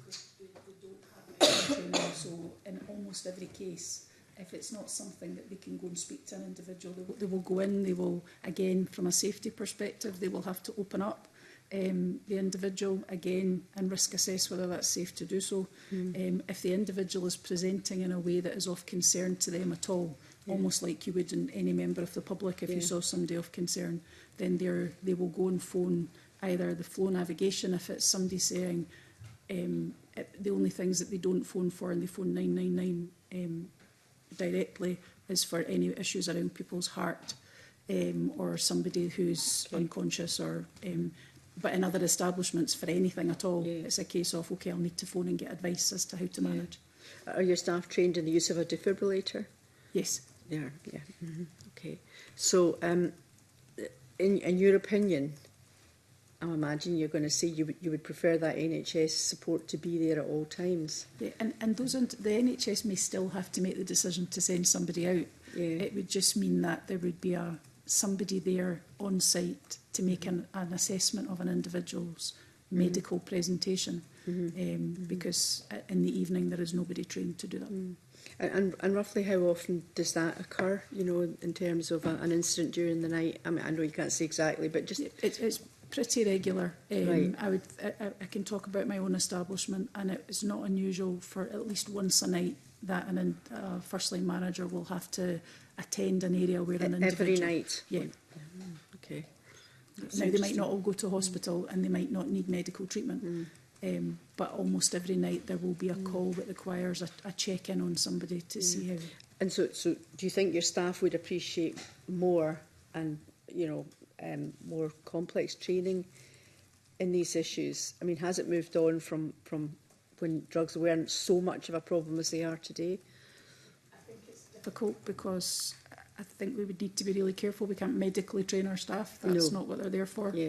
And so I think what we do try and do is make sure that they're aware of the emerging substances. As Victoria says, we share photographs, we advise about the changing nature of the amounts that people are taking, the presentation of individuals and changing in relation to drugs. But they are not and should not be expected to make a medical judgment on an individual. Well, thank you for that. Jim, do you want to come in at all? Or? I guess from a national perspective, just to echo what Gillian says, yeah, there is, every night there will be, in almost every establishment, people being administered first aid or what have you, who became unwell, whether it's through drugs or something else. And not every establishment has what Shots has in place. So generally it will be an escalation from NHS 24 and then through to emergency ambulance. Dr. Marland, I just wanted to ask you, in the call for evidence, the issue of people selling prescription drugs came up. So I just wanted to ask you if you're aware of that, if the Leverhulme knows about that, and if the SPS, how do you deal with that when prisoners are selling their prescription drugs? So we do detect prescription drugs. I can't necessarily comment on whether they were prescription drugs that had been prescribed to an individual or not, because like I said before, I don't get any background information, but we do detect prescription drugs, particularly drugs like buprenorphine, antidepressants like mirtazapine. So there is evidence that these drugs are in circulation and they're being seized and sent to our project. We do also detect them in mixtures with other illicit substances, so that does suggest that they're not being used legitimately, because obviously a legitimate product wouldn't have illicit substances in them. I can't necessarily comment on whether they've been diverted or they were prescribed to that individual or not. You're aware of this? You'll be aware. So does this suggest that people who need the medication are being coerced into selling it, or are they just trying to make more money? Or Unfortunately, prescription medication has always been considered a commodity in prison. So there will be a percentage of individuals who are vulnerable and it's been taken from them. But in a number, and probably the majority of cases, individuals are selling that on for to swap for something else or to make money out of. The work that we do with NHS, though, to try and tackle that is that our NHS colleagues will carry out spot checks. So if you've been given your in-person medication or your weekly medication, we will help them facilitate going in to speak to an individual and ask them to see, okay, you're meant to have 20 tablets, how many do you have? Yes. Yeah. And then also they will make decisions as to whether or not to put somebody back onto a supported medication regime rather than having it in use. So we work quite closely together to be able to challenge it. Administering it as it's needed, yes, instead of leaving it with yes, them? Yeah. Yes. Yeah. Okay, thank you very much. Thanks, Convener. Before I bring in Fulton McGregor, just one thing, just on kind of on the back of the questions that Rona Mackay was asking, we asked the Prison Officers Association about naloxone, and obviously that's generally been welcomed as an option for staff to use where a prisoner overdoses. So I suppose just from your perspective, you know, in terms of the introduction of naloxone, you know, are you comfortable that staff are, for example, receiving enough training and that that's been a sort of effective additional tool for staff to use in sort of countering the impact of the substances that are coming in? So yes, so staff don't have to be trained in the use of naloxone. It's not something that's compulsory. However, many staff have come forward, particularly in the change from the needle administration, if you like, to the spray. And many staff now are trained in administering naloxone. They don't think twice about it now. Thank goodness for that, because they are saving lives every day as a result of administering naloxone. In some cases, staff are having to administer 2 or 3 doses prior to a nurse being able to attend, or an ambulance if there are no nurses on duty. So it's been a real game changer in relation to being able to look after people and keep them alive. Yeah, that's really good to hear. I don't know, Jim, if you want to add anything to that. Yeah, just from a national position, we see reports of naloxone being administered on a daily basis. Without such, there would be more deaths in prison. Absolutely. And of course, we know Police Scotland's rolled out, and it's sort of well established as well in terms of access by officers to naloxone in their sort of operational duties. Yeah. Okay, thank you. I'll bring in Fulton McGregor, and then I'll bring back in Sharon Dowie. Fulton McGregor, do you want to come in?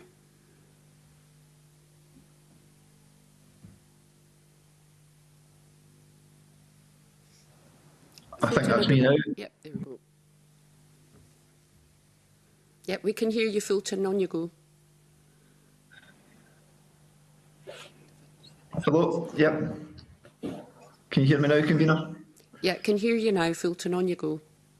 Sorry about that. I think the problem was I was pressing the button as well as the people behind the scenes, so apologies for that. Thanks, convener, and good morning to the panel. Thanks very much for your evidence so far. My question's a wee bit off topic, if you like, because obviously we've been looking at substance misuse specifically in prisons, but previous witnesses and others that I've spoken to have almost always, when discussing this topic, have talked about the importance of diverting people from prison in the first place. As you can probably imagine, it is a crucial aspect that comes up when we're looking at this issue. So I know this isn't just down at Police Scotland, there's many other agencies involved, but as Police Scotland are the only organisation here today who could perhaps answer this, I'm wondering if you can give us some information about the role that you're playing at this earlier stage when coming into contact with those who use substances, and do you think there's any more that we can do from a Parliament perspective, any more that this committee can do to try and deal with the issue at an earlier stage, if you like? Thanks. Raymond. Thank you, convener. Thank you for the question, Mr McGregor. So there's probably a couple of aspects to that. As the communities of Scotland expect, our role is very much to apply that legislation in terms of controlled drugs, the possession and supply of them. So that is that expectation of what we would do in terms of people being found in possession of that. However, in the wider prevention space, it's certainly in my experience, I know a lot of my colleagues were similar, it has got to be a whole system approach. It's got to be that aspect whereby we are working with colleagues from the prison service to health to third sector and our alcohol and drug partnerships, and have a really, really invested aspect and part of that in our communities to try and support those that are often the most vulnerable in relation to that abuse of controlled substances, which can often start at a lower level or less impactful drugs. So that is key, and we are involved in that. I think it's essential that we are a contributing partner in relation to that, but I think it's got to be a whole system approach. It's got to be where we have real success, and there are, even in my experience, success stories in terms of some of the agencies working. Even if I talk one that in my experience previously in Ayrshire, working at Kilmarnock, really, really good, and that's the key part. That's how you stop the people getting more exploited, more vulnerable, and more serious offences that lead to prison. So it's key in terms of that. We do share a lot of information in relation to that, but it's got to be across the criminal justice partners. It's got to be across the third sector as well in terms of giving options to these people that are most vulnerable. If that answers your question, Mr McGregor. Do you want to come back in, Fulton?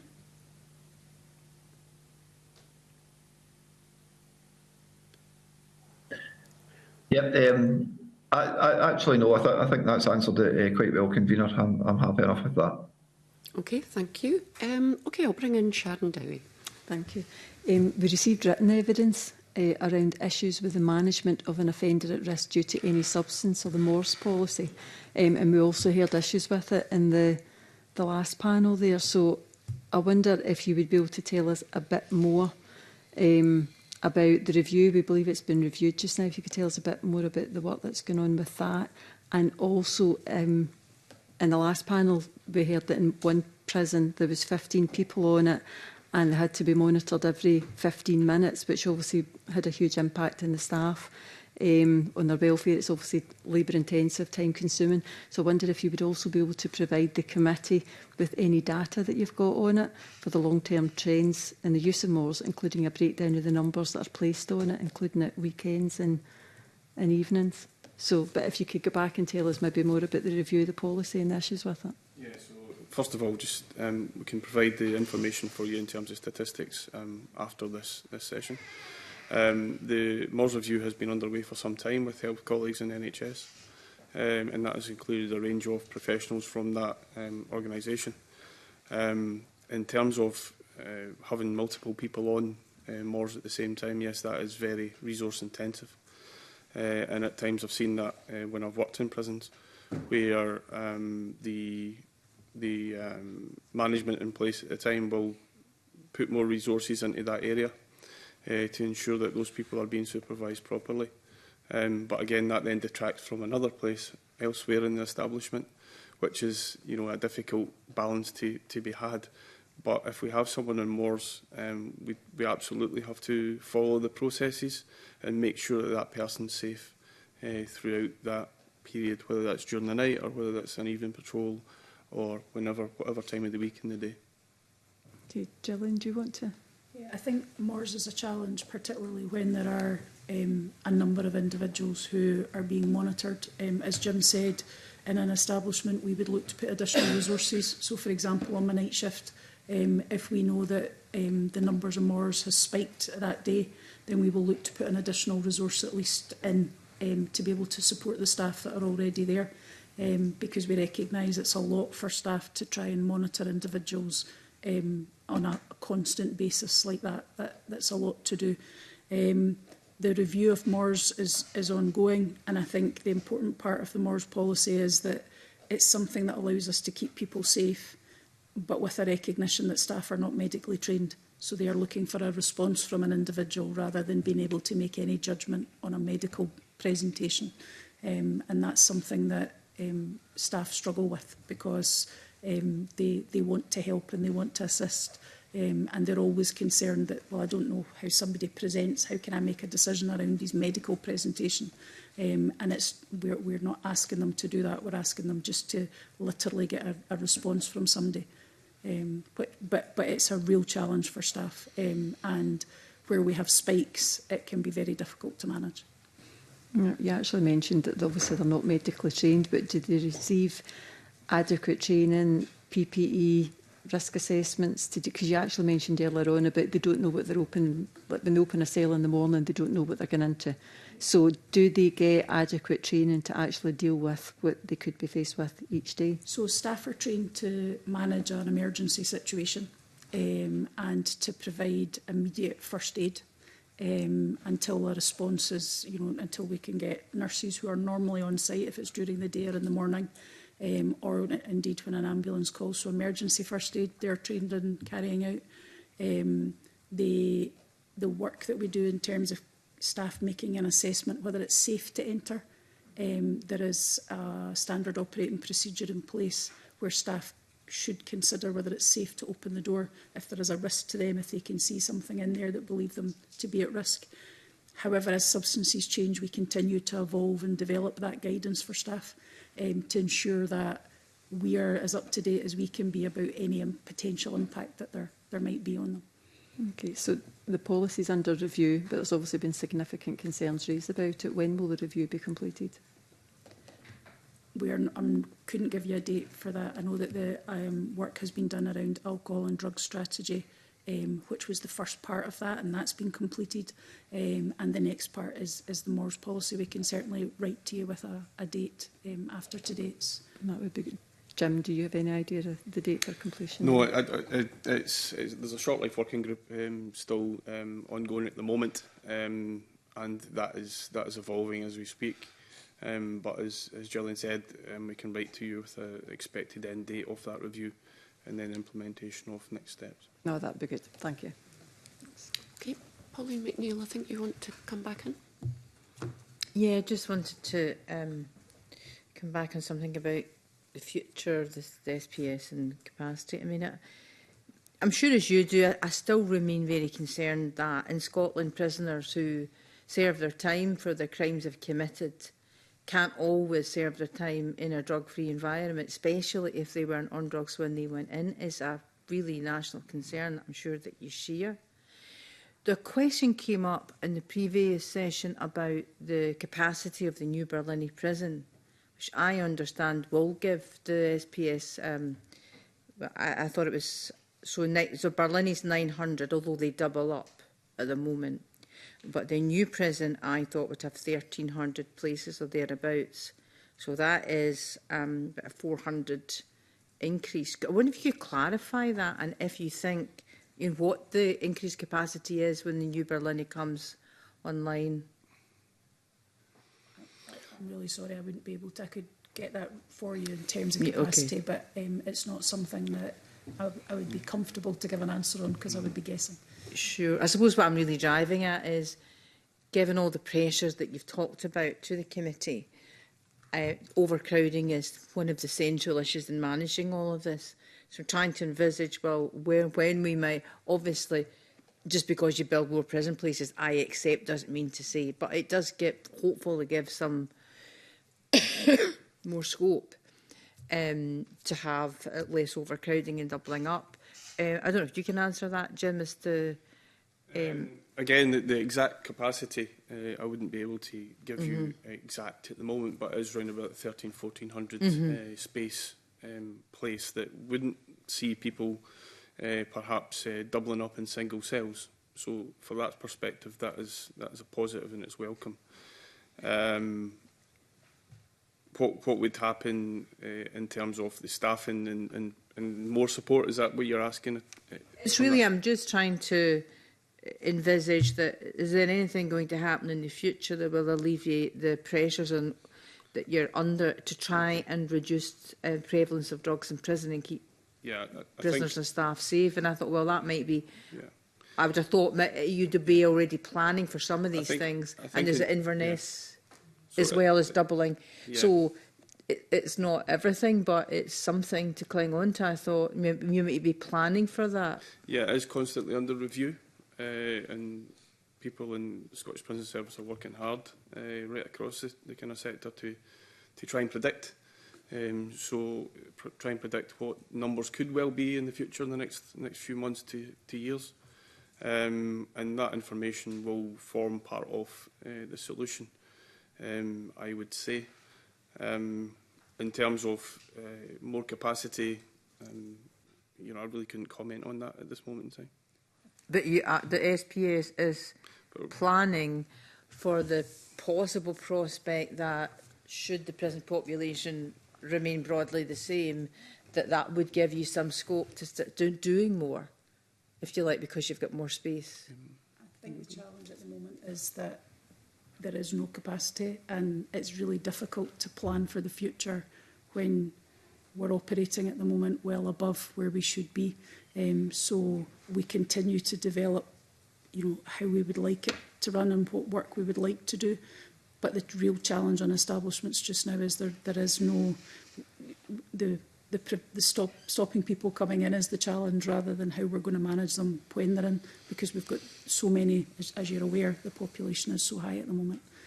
So there's lots of work ongoing, and Barlinnie is a really good example of operating differently and plans for the future. But I think a real challenge for us from establishments' perspective is just trying to manage the numbers coming through the door that doesn't allow us really to look up and plan for the future very well. I do understand that's what I'm getting at, is that right now I understand all these, but I just thought we've got to be hopeful. I mean, the government aren't doing nothing. Something is happening. I caveat this heavily by saying the prison population could go up again, but above the 8,000. So it could use up the space that you've got. But I should just like that reassurance, which you might not be able to give, that we are thinking ahead to a point where we might be able to alleviate some of those pressures with that capacities, you know, around 27, 28, beyond. I think Inverness will come online next year, and Berlin 2 or 3 years after that. But it's something that it's such a dynamic issue in terms of population about where it will go. We could predict it could go further than 8,360, I think it was this morning. But again, we might have a reduction in that as well. So I think it's really important that SPS officials are keeping a keen eye on that with government to try and predict what that will look like in the future. Okay, thank you very much. Okay, thank you. Katie Clark, did you want to come in? A very brief supplementary based on that, and maybe to Victoria Marland. I mean, is there a view about what's likely to happen with prison populations? I mean, is it down to demographics when you've got a lot of young men of a certain age? Is there anything that you could add to that in terms of what you think may happen? That's not something that I would be able to comment on. It's kind of outside my remit in terms of... Yeah. Okay, thank you. Have any of the other of the panel, is that something that they would have anything to say on, or in terms of what's likely to happen over the next few years with prison populations? I know there's many, many variables. I just wonder what you're being told or what's being said to you. We're just really being told that there's a lot of work ongoing across justice partners to try and, whether that's diversion, whether there are other opportunities to prevent the population rising. Yep. Thank you. I wonder if I think it was a point that you were making, Gillian, just about services, and particularly local services that obviously the Scottish Prison Service engage with. Not so much bodies like Police Scotland, for example, but ADPs and local social work teams and so on. And we know that they're a crucial part of the sort of staff family, if you like, in prisons, and do hugely important work to support the prison environment across sort of rehabilitation, support and well-being. So I suppose I'm just interested in, obviously funding and budgets are always under pressure. I suppose from your perspective, and just given what we're discussing today, sort of how important is it that local services, Scottish Recovery Consortium, Cisco and others are able to continue the work that they seek to do in the prison setting? And, are you able to continue to facilitate that given the size of the population, prison population at the moment? What are the difficulties that you're facing around that? I think in terms of being able to continue to engage with those services, absolutely, it's crucial. Those services bring in an experience that we don't have. They bring in peer support, they bring in lived experience, which has much more resonance with the prisoner population than it would if I tried to talk to them about taking substances.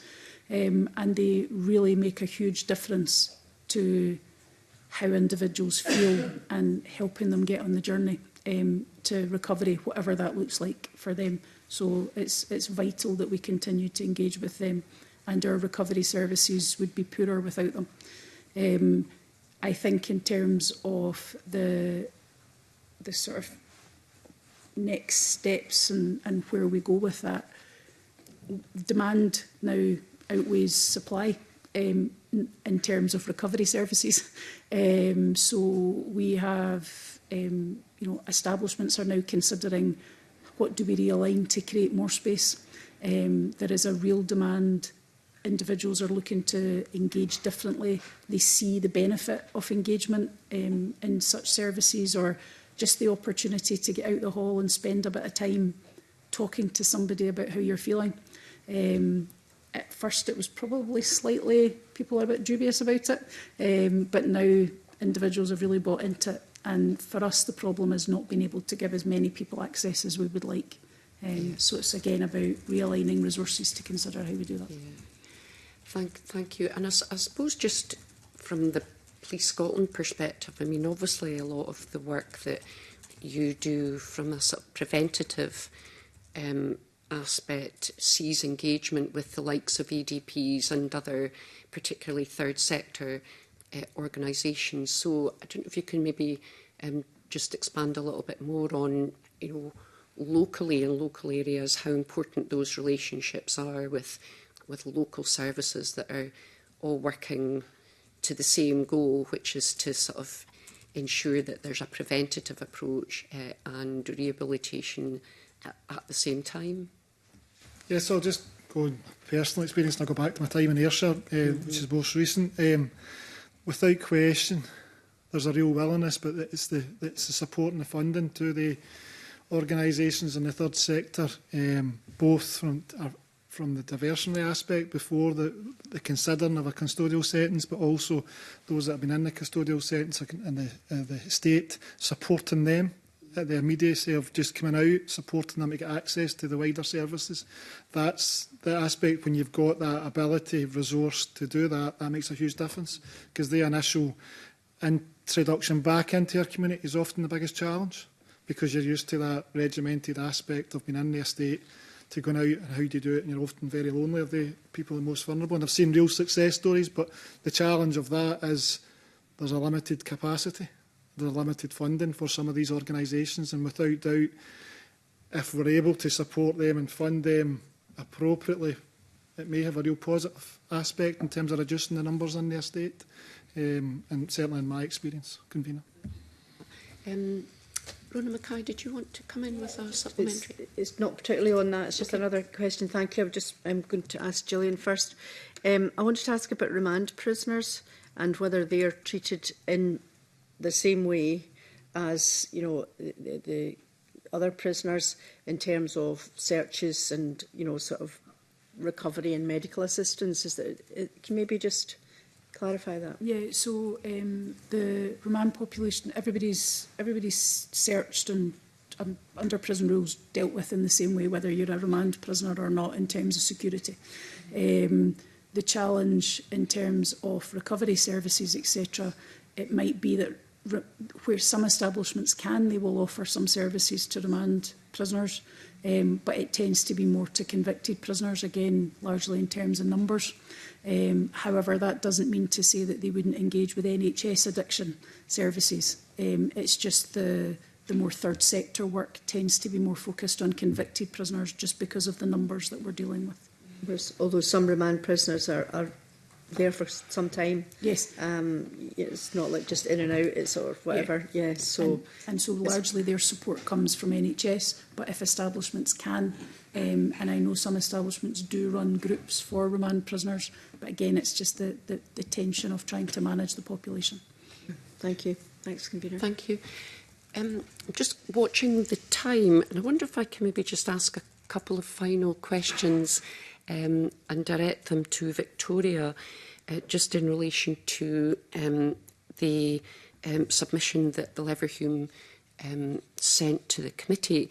And it was actually an issue that came up, I think, in our first panel, was in relation to the challenges involved in the use of vapes in prisons. But in your submission, I think you said that the most commonly detected format in samples sent to the Leverhulme Centre in 2025 are e-cigarettes, and we've heard evidence about the use, obviously, of vapes to smoke substances in prisons. So I'm just wonder if you could just tell us a wee bit more about what you're finding with regard to specific issues around e-cigarettes and how we can maybe look at how to combat that. Yep. So short of getting rid of vape pods completely, it's a really challenging subject to address.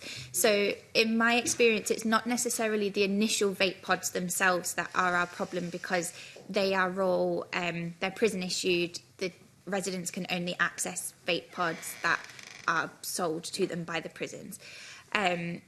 However, we know that those unopened vapes, when we've received them for testing, they only contain nicotine. So those initial vapes themselves are safe for use. In my experience, there's two problems to be considered. So firstly, the vape pods we know aren't tamper-proof. Although the cartridges themselves aren't refillable, it's evident that residents have found a way to tamper with these. And we heard earlier that there was investigations into whether we could source tamper-proof cartridges, or those cartridges that fall apart when you try to take them apart. I think actually the problem with vape pods more lies in the powders and the infused papers that are able to enter the prisons, because this is what they're being adulterated with. With the prison service controlling the types of vapes that are available, they are mitigating the issue a little bit, because as I'm sure you're aware, on the wider market there are lots of products available that contain illicit substances such as THC and spice. So although the electronic cigarettes were the most common format in 2025, I do also think that this might simply be because they're easier to spot now. So previously, when we had the infused paper coming into the prisons, it was our understanding that small sections of paper were being hidden. So the electronic cigarettes that are in the prisons, the cartridges twist onto the battery element. If you jam a bit of paper in between there, that can help. That's how we believe they were previously infusing their vape pods, which obviously to a passing prison officer would have been more challenging to spot. Now that there is an increased amount of powders going into the prisons, it's really obvious. It's really obvious when those vape pods have been tampered with, because there's visible powder inside them. They're very cloudy. So although we can't necessarily say for certain that they're being used more now, it might just be that they weren't being picked up before, and we're getting more submitted to us now. But I do think that where our efforts almost need to lie is with that prevention of the powders and the materials entering the prison, because that's what's being used to adulterate them. And I know this is never going to happen, but if we were able to stop any drugs getting into the prisons at all, in theory those vape pods are safe for use because they're coming from within the prisons. They only contain nicotine.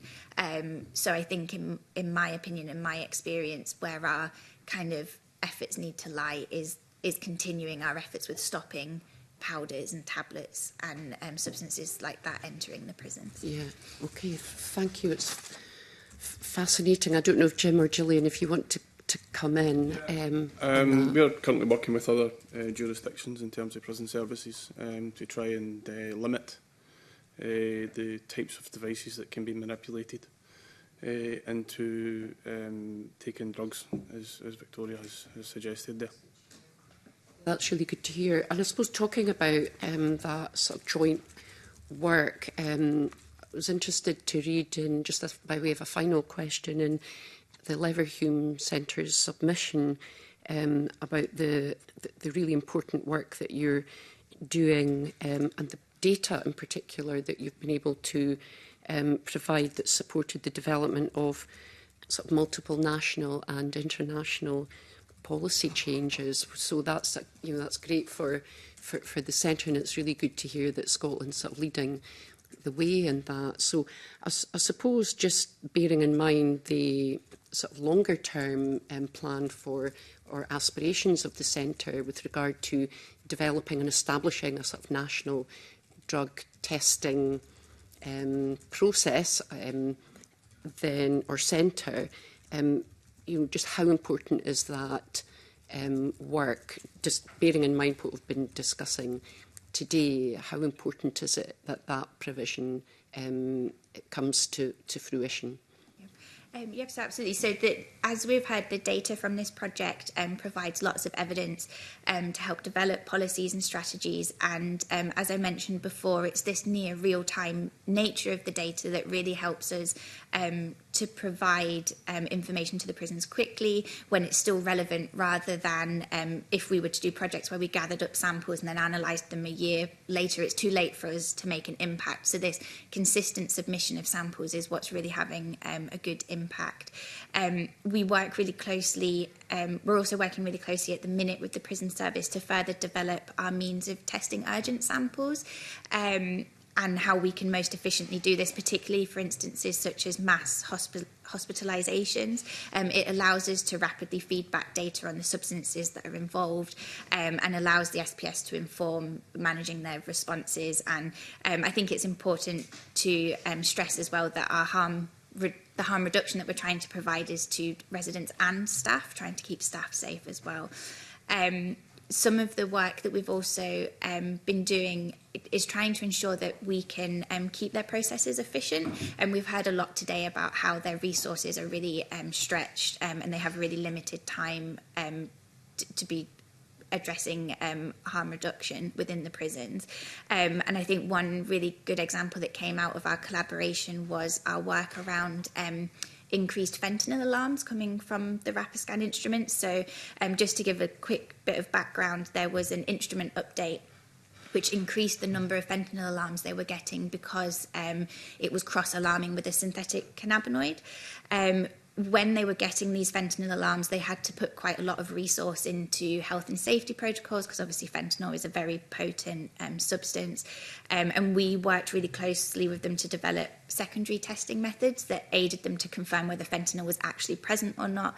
And by eliminating this fentanyl risk, it meant that we were able to free up staff time to address, so they could focus on addressing harms elsewhere. And in terms of sort of the future of the project, I think as long as we continue to receive as many samples as quickly as possible, that's only ever going to improve the quality of work that we're producing, and allow us to respond as quickly as possible to the changing substances that all the different changes that we know are occurring.